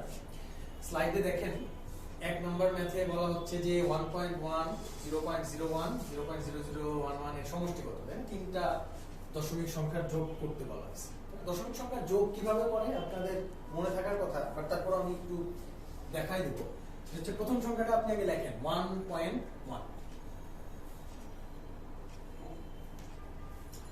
আচ্ছা, এরপরে দ্বিতীয় সংখ্যাটা লেখার সময় আপনি খেয়াল করবেন যে, ভালো করে খেয়াল করেন, সেটা হচ্ছে যে আমি এই মুহূর্তে যে কথাটা বলতেছি সেটা খুব ইম্পর্টেন্ট কথা, এবং সেটা হলো সংখ্যাগুলো যখন আপনি যোগ করার জন্য নিচে নিচে লিখছেন বা বিয়োগ করার জন্য নিচে নিচে লিখছেন, যোগ বা বিয়োগ দুটার জন্যই আমাদের কথাটা প্রযোজ্য। কিসের জন্য প্রযোজ্য? যোগ বা বিয়োগ। দশমিক সংখ্যার যোগ বা বিয়োগের জন্য কি করব আমি? যখন সংখ্যাগুলোকে নিচে নিচে লিখবো তখন দশমিকের ঠিক নিচে যেন পরের সংখ্যার দশমিকটা পড়ে, এটা আমি এনশিওর করব। কি বললাম? দশমিকের উপরের সংখ্যাটা যেখানে দশমিক, নিচের সংখ্যাটার দশমিকটা যেন ওই জায়গাতেই পড়ে। তাহলে আসেন পরের সংখ্যাটা একটু লেখার চেষ্টা করি। পরের সংখ্যাটা কত? 0.01। তাহলে পয়েন্ট এখানে থাকতে হবে, ঠিক এর নিচে। তাহলে 0, এই যে প্রথম 0টা থাকবে এইখানে, আর 01টা থাকবে এইখানে। বুঝে গেল? পয়েন্ট গুলো অ্যালাইন হবে, একই লাইনে থাকবে। ওকে, এরপরের নাম্বারটা লেখেন 0.0011, 0.0011। ডিজিট গুলো একদম নিচে নিচে থাকতে হবে। দেখেন এর পয়েন্টের আগের ডিজিট, এর পয়েন্টের আগের ডিজিট, এর পয়েন্টের আগে সব একই লাইনে, পয়েন্টের পরের ডিজিট একই লাইনে। ঠিক আছে, এরকম অ্যালাইন হবে। সবকিছু অ্যালাইন যদি করেন তাহলে যোগ আর বিয়োগ কোনো ব্যাপারই না। দেখেন এখানে আমরা একটু যোগ করে ফেলি। এই যোগ যদি করি তাহলে আমার কি হবে? 1 এর উপরে কেউ আছে? কেউ নেই, তার মানে কি আছে? 0 আছে, তার মানে 1 1ই হবে। 1 এর উপরে কেউ নাই, তার মানে এটাও 1ই আসবে। 0 আর 1 এ কত হলো ভাই? 1। আচ্ছা, এরপরে হাতে কি কিছু থাকে? না, হাতে কিছু থাকে না, তাই না? 1 এর আর হাতে কি থাকবে? এই ঘরটুকু যোগ করেন তো, কত হলো? 1। বাহ, এরপরে পয়েন্ট দিলে এই তিনটা ঘর যোগ করলে 1। 1.1111, তাই না? চারটা খাড়া বাঁশ। পরীক্ষায় আমরা, তাই না, এরকম কিছু এক্সপেক্ট করি না নিশ্চয়ই। ওকে, আচ্ছা 1.1111, অনেকগুলো 1 দিয়ে এখানে আপনাকে একটা ডেমনস্ট্রেশন দেওয়া হচ্ছে। তাহলে অ্যান্সার কোনটা হবে? এই খ নাম্বারটা হবে আমাদের অ্যান্সার। আচ্ছা, 2 নম্বরে এবার চলে আসি। দেখেন, আচ্ছা 2 নম্বরে যাওয়ার আগে একটু বিয়োগের একটা উদাহরণ দেখাই। যোগ তো আমরা দেখলাম এভাবে করতে হয়। ধরেন বিয়োগ করতে বলা হয়েছে, কত থেকে কত বিয়োগ করতে পারছে? ফর এক্সাম্পল ধরেন এখানে যদি এরকম কোনো কোশ্চেন দিই নাই, কিন্তু আপনার একটু খাতায় লিখে নেন। প্রথম ধরেন সংখ্যাটা হচ্ছে 1.1, 1.1 থেকে বিয়োগ করতে বলা হয়েছে 0.01। এইটা মনে করেন আমাদের বিয়োগ, ঠিক আছে? তাহলে আমরা কি করব? আগের মতোই যোগের জন্য কি করতাম, অ্যালাইন করে লিখতাম, বিয়োগের জন্য অ্যালাইন করে লিখলাম, ঠিক আছে? এই পর্যন্ত তো আপনারা লিখতে পারছেন আশা করি। আচ্ছা, এইটুকু লেখার পরে কি করছি আমরা? বিয়োগ করছি। বিয়োগ করার সময় উপরের জিরোগুলো দিয়ে দিবেন। দেখেন উপরের সংখ্যাটার এই ঘরে ঠিক উপরের ঘরে জিরো নাই, সুতরাং এই জিরোটা দিয়ে নেন। লাস্টে জিরো যোগ করলে কিছুই হয় না, আমরা জানি। কারণ কি, দশমিকের পরে করতেছি সেটা। অবশ্য শুধু 10 লিখে তারপরে যদি জিরো দেন তাহলে কিন্তু বিশাল ব্যাপার হয়ে যাবে। আপনি নাম্বার পাইছেন 5, ঠিক আছে? বাসায় গিয়ে আপনি এটা জিরো করে বাবাকে দেখাই দেন, তাই না? এটা একটা বিশাল ব্যাপার হয়ে যাবে। কিন্তু এইখানে তা না, এখানে দশমিকের পরে যেহেতু, সুতরাং জিরো যোগ করলে কিছু হবে না, কোনো ভ্যালু বাড়বে না। এখন দেখেন এটা বিয়োগ যদি করি তাহলে 1 থেকে 0 পাবো। 1 থেকে কি 0 পাওয়া যায় না? তাহলে কি করবো? 10 চিন্তা করতে হবে। 1 থেকে 10 কত হলে পাবো? 9। এবার দেখেন হাতে থাকার একটা ব্যাপার আসছে। হাতে থাকলো 1 এখানে আসলো, 1 থেকে 1 পাবো কত হলো? 0। এবার হাতে কিছু নাই, দশমিকের মতো করে দশমিক লিখলেন। এবার এইখানে 0 থেকে 1 পাবো কত? 1। তাহলে 1.09। এটা হচ্ছে বিয়োগ করার বুদ্ধি। ওকে, এবার আসেন আমরা 2 নম্বরে চলে যাই। এটা কি দশমিকের কি? এটা 2 নম্বরে স্লাইডে 2 নম্বর কোশ্চেন একটু দেখেন। বলছে দশমিকের এটা গুণ, তাই না? তিনটা দশমিক সংখ্যা গুণ করতে দেয়। এটা 39তম বিসিএস এর একটা কোশ্চেন। চিন্তা করেন এরকম একটা সিলি কোশ্চেন বা সহজ কোশ্চেন 39তম বিসিএস এ দিয়ে দিতে পারে, তাই না? ইভেন আমি এরকমও দেখছি বিসিএস কোশ্চেনে আসছিল 125 এর 125 তো না, 625 এর রুট কত? ঠিক আছে, 625 এর রুট কত? জাস্ট 625 এর রুট কত? মানে 25 25 625, 625ও না সম্ভবত। খুব সহজ একটা কোশ্চেন ছিল। মেবি হচ্ছে কি আপনার কিউব রুট অফ 125 সম্ভবত ছিল। হোয়াটএভার, এরকম রুট একটা জিজ্ঞেস করছিল। সুতরাং বিসিএস এর সহজ কোশ্চেনে দুই একটা থাকে। হ্যাঁ, তো আমরা কিছু না কিছু পারবো আশা করি। ওকে, তো 2 নম্বর কোশ্চেনে আমাদের 0.4। আরেকটা কথা, 39 বিসিএস এই প্রশ্নটা প্রথম আসছে তা না, এর আগেও একটা বিসিএস এই কোশ্চেনটা আসছিল। 39 এটা কপি করছে। এবং মজার ব্যাপার হচ্ছে যদি স্পেশাল বিসিএস হয় সেক্ষেত্রে তারা সাধারণত সময় কম পায়, কোশ্চেন সেট করতে সময় পায় না অতটা। ঠিক আছে, আমি জানি না কোশ্চেন সেট করতে আসলে এত সময় লাগার কথা না, কিন্তু তারপরে তারা কোশ্চেন ঠিকঠাক মতো সেট করে না। দেখা যায় যে প্রিভিয়াস ইয়ারের কোশ্চেন থেকে অনেক কমন টমন দেয়। এটা আপনাদের চুপি চুপি বলে রাখলাম। প্রচুর কমন পাওয়া যায় প্রিভিয়াস ইয়ার থেকে। আপনি 39তম বিসিএস এর কোশ্চেন দেখলেই বুঝতে পারবেন। এখানে কোশ্চেনগুলো অনেকগুলাই, প্রায় 15টা কোশ্চেনের মধ্যে প্রায় 4টা মনে হয় আগের বছর থেকে দিয়ে দিচ্ছে, 4-5টা। 15টা তো না, সরি 10টা কোশ্চেন, 10টা মানুষের দক্ষতা 10টা ছিল, 20টার মধ্যে 4-5টা হচ্ছে প্রিভিয়াস ইয়ার থেকে যাওয়া। আচ্ছা, 0.4, 0.02 আর হচ্ছে 0.08, এগুলো গুণ করতে বলছে, তাই না? 0.02 আর 0.08। তো এগুলো যদি আমরা গুণ করি, গুণ করার ক্ষেত্রে আমাদের ব্যাপারটা হচ্ছে যে এখন আর আমাদেরকে এই যোগ বা বিয়োগে যেটা করছি, যে নিচে নিচে লেখা, অ্যালাইন করে লেখা, এরকম একটা ব্যাপার ছিল, এই গুণের ক্ষেত্রে ওই রকম কোনো ব্যাপার নাই।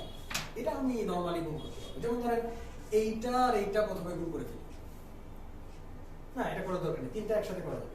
তিনটা একসাথে করে ফেলি। দেখেন গুণ করার জন্য বুদ্ধি কি? গুণ করার জন্য সবচেয়ে ভালো বুদ্ধি হলো আপনি এই সংখ্যাটার দশমিক দশমিক সব বাদ দিয়ে ফেলাবেন। দেখেন তো এখানে দশমিক দশমিক সব বাদ দিলে এই সংখ্যাটা আসলে কত হয়? 4। এটার দশমিক দশমিক সব বাদ দেন, কত হয়? 2। এটার দশমিক দশমিক ফালাই দেন, কত হয়? 8, তাই না? এই 4, 2 আর 8, এই তিনজনকে নরমালি গুণ করে ফেলেন। 4 দুগুণে 8, হাতা দেয় 64। সুন্দর করে ওই জিনিসটা এখানে একটু লেখে, কিন্তু সামনে কি দিছি? স্পেস, তাই না? এই স্পেস দিয়ে তারপরে 64টা লিখবেন। কেন লিখবেন একটু পরে দিচ্ছি। এখন দেখেন আমার গুণ করার প্রথম ধাপ শেষ। প্রথম ধাপ ছিল কি? দশমিক দশমিক সব ফালাই দিয়ে গুণ করা। গুণ করে যেটা পাইছি সেটা একটু স্পেস দিয়ে দিচ্ছি। এটা হচ্ছে প্রথম ধাপ। তারপরের ধাপটা হচ্ছে আপনি এখন ইয়া করতে থাকবেন, ক্যালকুলেট করতে থাকবেন যে দশমিকের পরে কয়টা করে ডিজিট আছে। প্রথম সংখ্যায় কয়টা ডিজিট আছে দশমিকের পরে? একটা। হিসাব করে একটা। এরপরে কয়টা ডিজিট আছে? 2টা। তাহলে আগে ছিল একটা, এরপরে 2টা, তাহলে 1 2 3, টোটাল 3টা হলো। এখানে কয়টা? 2টা। 3 2 5, টোটাল 5টা ঘর না দশমিকের পরে? যোগ করতেছি কিন্তু, গুণ না। দশমিকের পরে কয়টা ঘর সেগুলো কিন্তু যোগ করব। যেহেতু গুণ অঙ্ক, সেহেতু আপনার মনে হতে পারে গুণ করতে হবে, এটা গুণ না, সেগুলো যোগ করব। দশমিকের পরে টোটাল ঘর হচ্ছে 5টা। তাহলে অলরেডি আমরা কয়টা ঘর পাইছি? দুইটা ঘর পাইছি, 4 আর 6, আর কয়টা ঘর লাগবে? 3টা ঘর লাগবে, তাহলে 3টা সুন্দর সুন্দর সুন্দর 3টা গোল লাগিয়ে দিলাম। এই যে সংখ্যাটা, এটা হচ্ছে আমাদের যোগফল। তাহলে আমরা দেখতে পাচ্ছি এখানে গ নাম্বারটা হচ্ছে আছে। ওকে, 3 নাম্বার একটা ট্রিকি কোশ্চেন। এটা যতটা না ম্যাথের কোশ্চেন তার থেকে বেশি মানসিক দক্ষতা। আমি সম্ভবত মানসিক দক্ষতা থেকে এই কোশ্চেনটা নিয়েছি।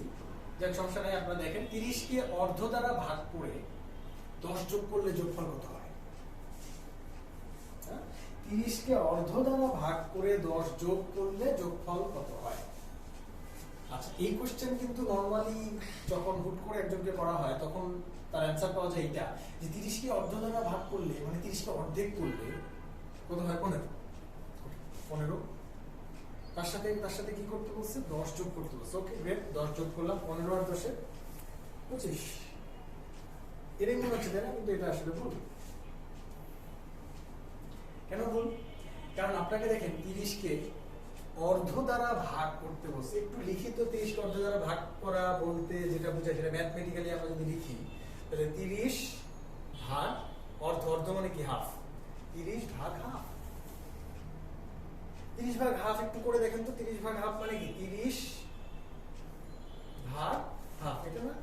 এটা মানে কি? 30 ভাগ হাফ। ভাগ হলে কি জানি করতে হয়? গুণ করে উল্টায় দিতে হয়, তাই না? 2 into 1। তাহলে কত হলো জিনিসটা? 60। 30 কে অর্ধ দ্বারা ভাগ করলে আসলে কত হয়? 60 হয়। তাহলে 30 কে অর্ধ দ্বারা ভাগ করে তার সাথে যদি 10 যোগ করতে বলি তাহলে হয়ে যাবে 70। তার মানে এই কোশ্চেনের অ্যান্সারটা আসলে হুট করে মনে হতে পারে যেটা 25 হবে, বাট অ্যাকচুয়ালি 25 না, এটা হবে 70। একটু সাবধান থাকবেন, এরকম হুট করে এই ধরনের কোশ্চেন দিতে পারে। এখানে অর্ধ না দিয়ে বলতে পারে 1/3, তাই না? 30 কে 1/3 দ্বারা ভাগ করে 10 যোগ করলে কত হয়?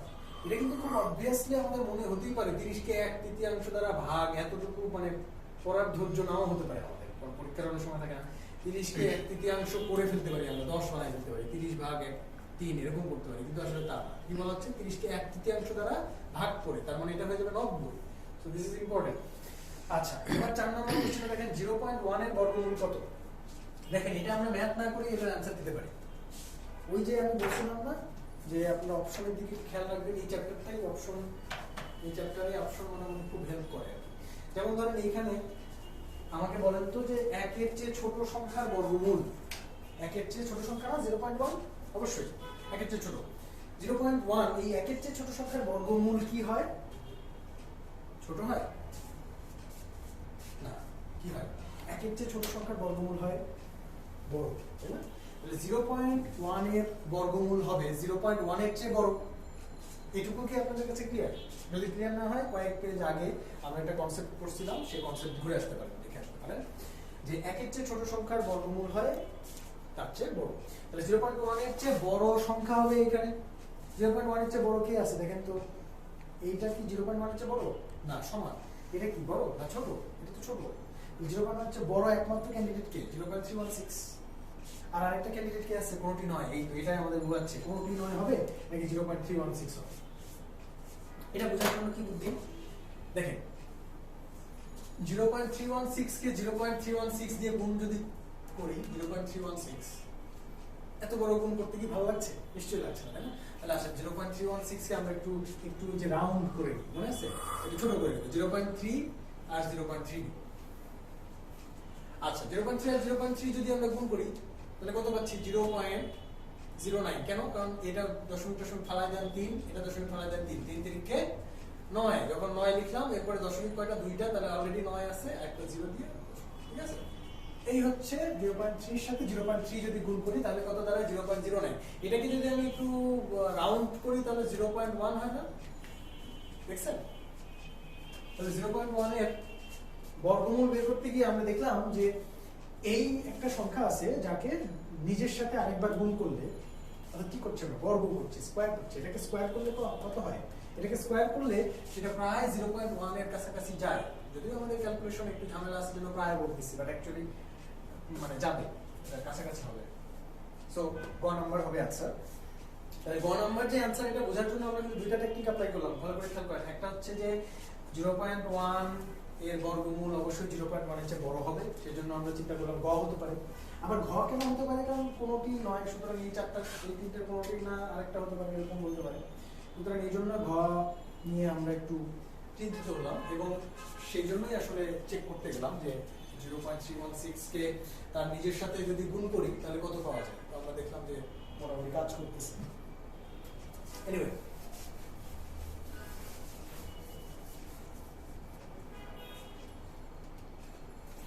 এবার নতুন টপিক, মৌলিক সংখ্যা, বাস্তব সংখ্যার জগতেই আমরা এখনো আছি, অবাস্তব জগতে চলে যাইনি। তো এই টপিকটা হচ্ছে ভগ্নাংশের টপিক, যে ভগ্নাংশ ছোট থেকে বড় সাজানো। এইখান থেকে একটা কোশ্চেন 39 আসছে, 39তম বিসিএস এ ভগ্নাংশ থেকে বড় সাজানো একটা কোশ্চেন আসছিল। আমরা দেখবো সেই কোশ্চেনটাও। সেই সাথে প্রথমে আগে এটা দেখে নিই, কোনটি সবচেয়ে ছোট। এখানে আমি একটা শর্ট টেকনিক শেখাবো, আপনারা খাতায় একটু লিখবেন এই টপিকে। শর্ট টেকনিকটা এখানে স্লাইডে দেওয়া নাই, খাতায় লিখবেন, ট্রাই করবেন। এবং দেখেন এখানে বলা হচ্ছে কি কোনটি সবচেয়ে ছোট। এই যে চারটা সংখ্যা আছে, এই চারটা সংখ্যার মধ্যে কোনটা সবচেয়ে ছোট এটা বের করার সব থেকে মানে সহজ বুদ্ধি, যেটার জন্য কোনো মাথা না খাটাইতে হয় না, সেই বুদ্ধিটা আমি এখানে দেখাবো। দেখেন একটু খাতায় লেখেন, শর্টকাট একটা টেকনিক দেখাচ্ছি। প্রথম সংখ্যাটা লেখেন 2/11, পরের সংখ্যাটা লেখেন 3/11, লিখছেন? আচ্ছা, এটা থেকে একটু পাশে সেখানে পরের দুই সংখ্যাটা লিখে 2/13 আর 4/15। এবার যে কাজটা করবেন সেটা হচ্ছে আড়াআড়ি গুণ করবেন। দেখেন এইটার সাথে এটা গুণ করেন, কত হয়? 11 দুগুণে 22। সুন্দর করে কোথায় লিখবেন? লিখবেন উপরে, মাথার উপরে, নিচে লিখবেন না, উপরে লিখবেন। তাহলে এই আড়াআড়ি গুণ করে আমি পাইলাম কত? 11 দুগুণে 22। কাকে কাকে গুণ করছি ভালো করে খেয়াল করেন। এইটা হচ্ছে প্রথম ভগ্নাংশ, এটা দ্বিতীয়, এটা তৃতীয় অপশন, চতুর্থ অপশন। চারটা ভগ্নাংশ, চারটা অপশনের পাশাপাশি লিখছি। লিখে প্রথম দুইটা ভগ্নাংশের মধ্যে আমি গুণ করতেছি।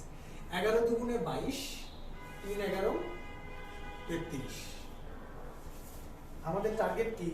কোনটি সবচেয়ে ছোট সেটা বের করা। এখন এই দুজনের মধ্যে তুলনামূলক ছোট কে দেখেন তো, 33 নাকি 22? 22 ছোট না? 22 ছোট। সুতরাং আমরা 33 ওয়ালা যে জিনিসটা ছিল সেটাকে মুছে দিব, 22 ওয়ালাটাকে রাখবো। এবার এইখানে একটু খেয়াল করেন, এখানেও একই কাজ করবো আমরা। এই দুটার মধ্যে কে ছোট সেটা বের করবো। 15 দুগুণে 30, 4 13 52। কে ছোট? 30 ওয়ালাটা ছোট। সুতরাং এটা থাকবে, এটা মুছে দিব। এখন আপনি বলতে পারেন যে আমাদের কাজ মনে হয় শেষ, সেখানে 22 সেখানে 30, তাহলে এটা ছোট এটা বড় না। দিস ইজ অ্যাবসলিউটলি রং। আপনি যদি এভাবে ভাবেন যে আগে থেকে যে সংখ্যাটা তৈরি হয়ে আছে সেই দুটা দিয়ে আমরা জাজ করবো, তাহলে হবে না।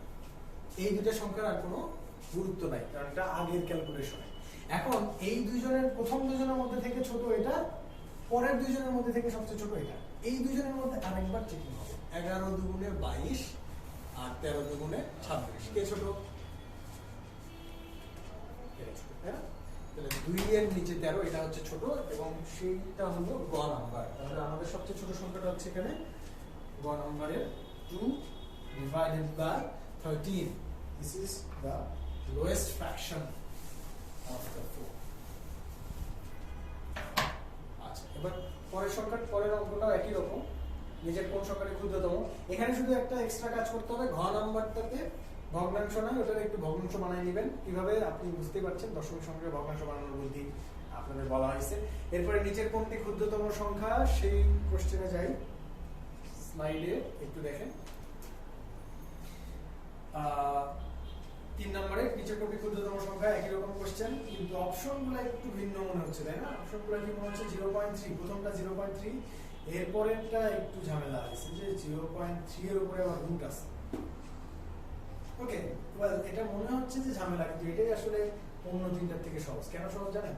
কারণ হচ্ছে আপনি চিন্তা করেন 0.3 আর 0.3 এর উপর রুট, 0.3 বড় নাকি 0.3 এর উপর রুট, কোনটা বড়? একের চেয়ে ছোট সংখ্যাকে রুট করলে কি হয়? মনে পড়ে, বড় হয়ে যায় না? বড় হয়। রুট করলে বড় হয়, তার মানে এটা বড়, তাহলে ওটা আগেই বাদ। খ নাম্বার আগেই বাদ, খ নাম্বার আগেই বাদ, খ নাম্বার বড়। ছয়ের চেয়ে ছোট হচ্ছে 0.3, তাহলে আপনি 0.3 কে ভগ্নাংশ করে ফেলেন। একটু বোর্ডে খেয়াল করেন, ভগ্নাংশ প্রথমটাকে ভগ্নাংশ করলে 3/10 হয়, গ নাম্বারটাকে ভগ্নাংশ করলে 1/3 হয়, আর ঘ কে ভগ্নাংশ করলে 2/5 হয়। 0.3 এর উপর রুট, খ নাম্বার অপশনটাকে আগে থেকেই বাদ দিছি। কেন? বুঝতে পারছেন তো? আশা করি বুঝতে পারছেন। আচ্ছা, এবার প্রথম দিকে চেক করবেন, চেক করে যে সবচেয়ে ছোট হয় তার সাথে একে চেক করবেন আগের মতো। এবার আসেন আমরা রিসেন্ট কোশ্চেন, অর্থাৎ এই বাস্তব সংখ্যা টপিকটাতে রিসেন্টলি যে কোশ্চেনগুলো আসছে সেই কোশ্চেনগুলোতে একটু এক নজর চোখ বুলাবো। সেটা হচ্ছে নিচের কোনটি মৌলিক সংখ্যা 39তম। এখানে দেখেন অপশনগুলো 47, 87, 91, 93। আপনার বাসায় একটু ট্রাই করবেন যে কোনটা মৌলিক সংখ্যা হয়। এখানে কিন্তু ভাগ করে মিলিয়ে গেলে সাথে সাথে অ্যান্সার বলে দিবেন না, কারণ এখানে ভাগ করে যে মিলবে না সেই কিন্তু অ্যান্সার, ঠিক আছে?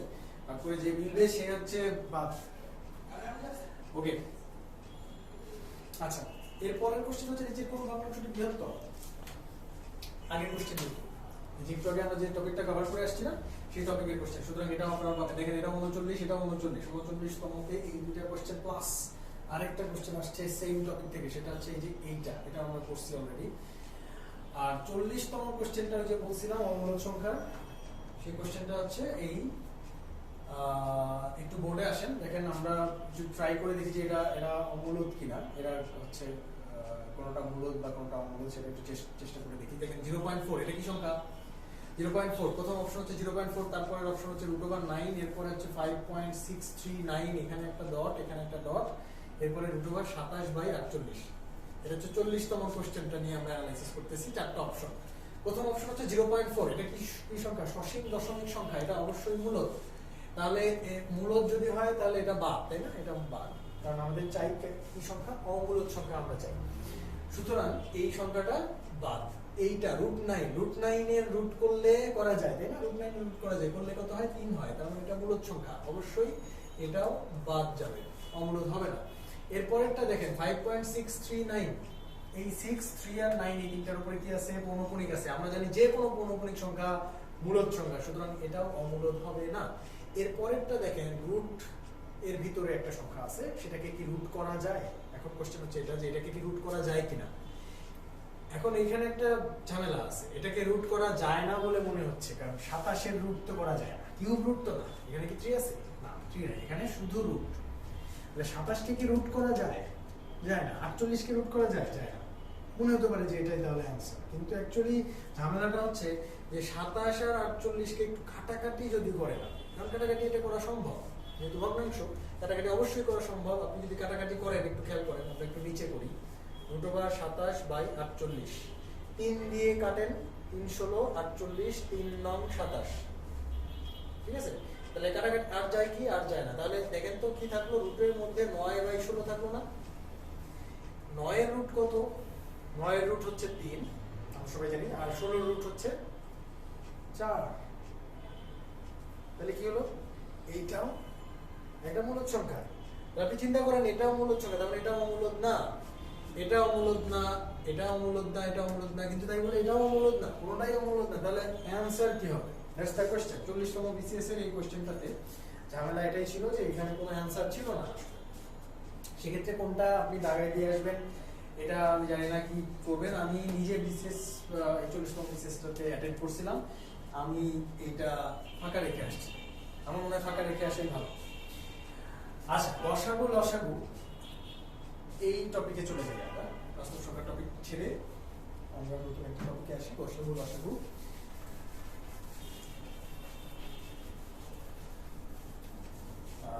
আমার দুইটা ছোট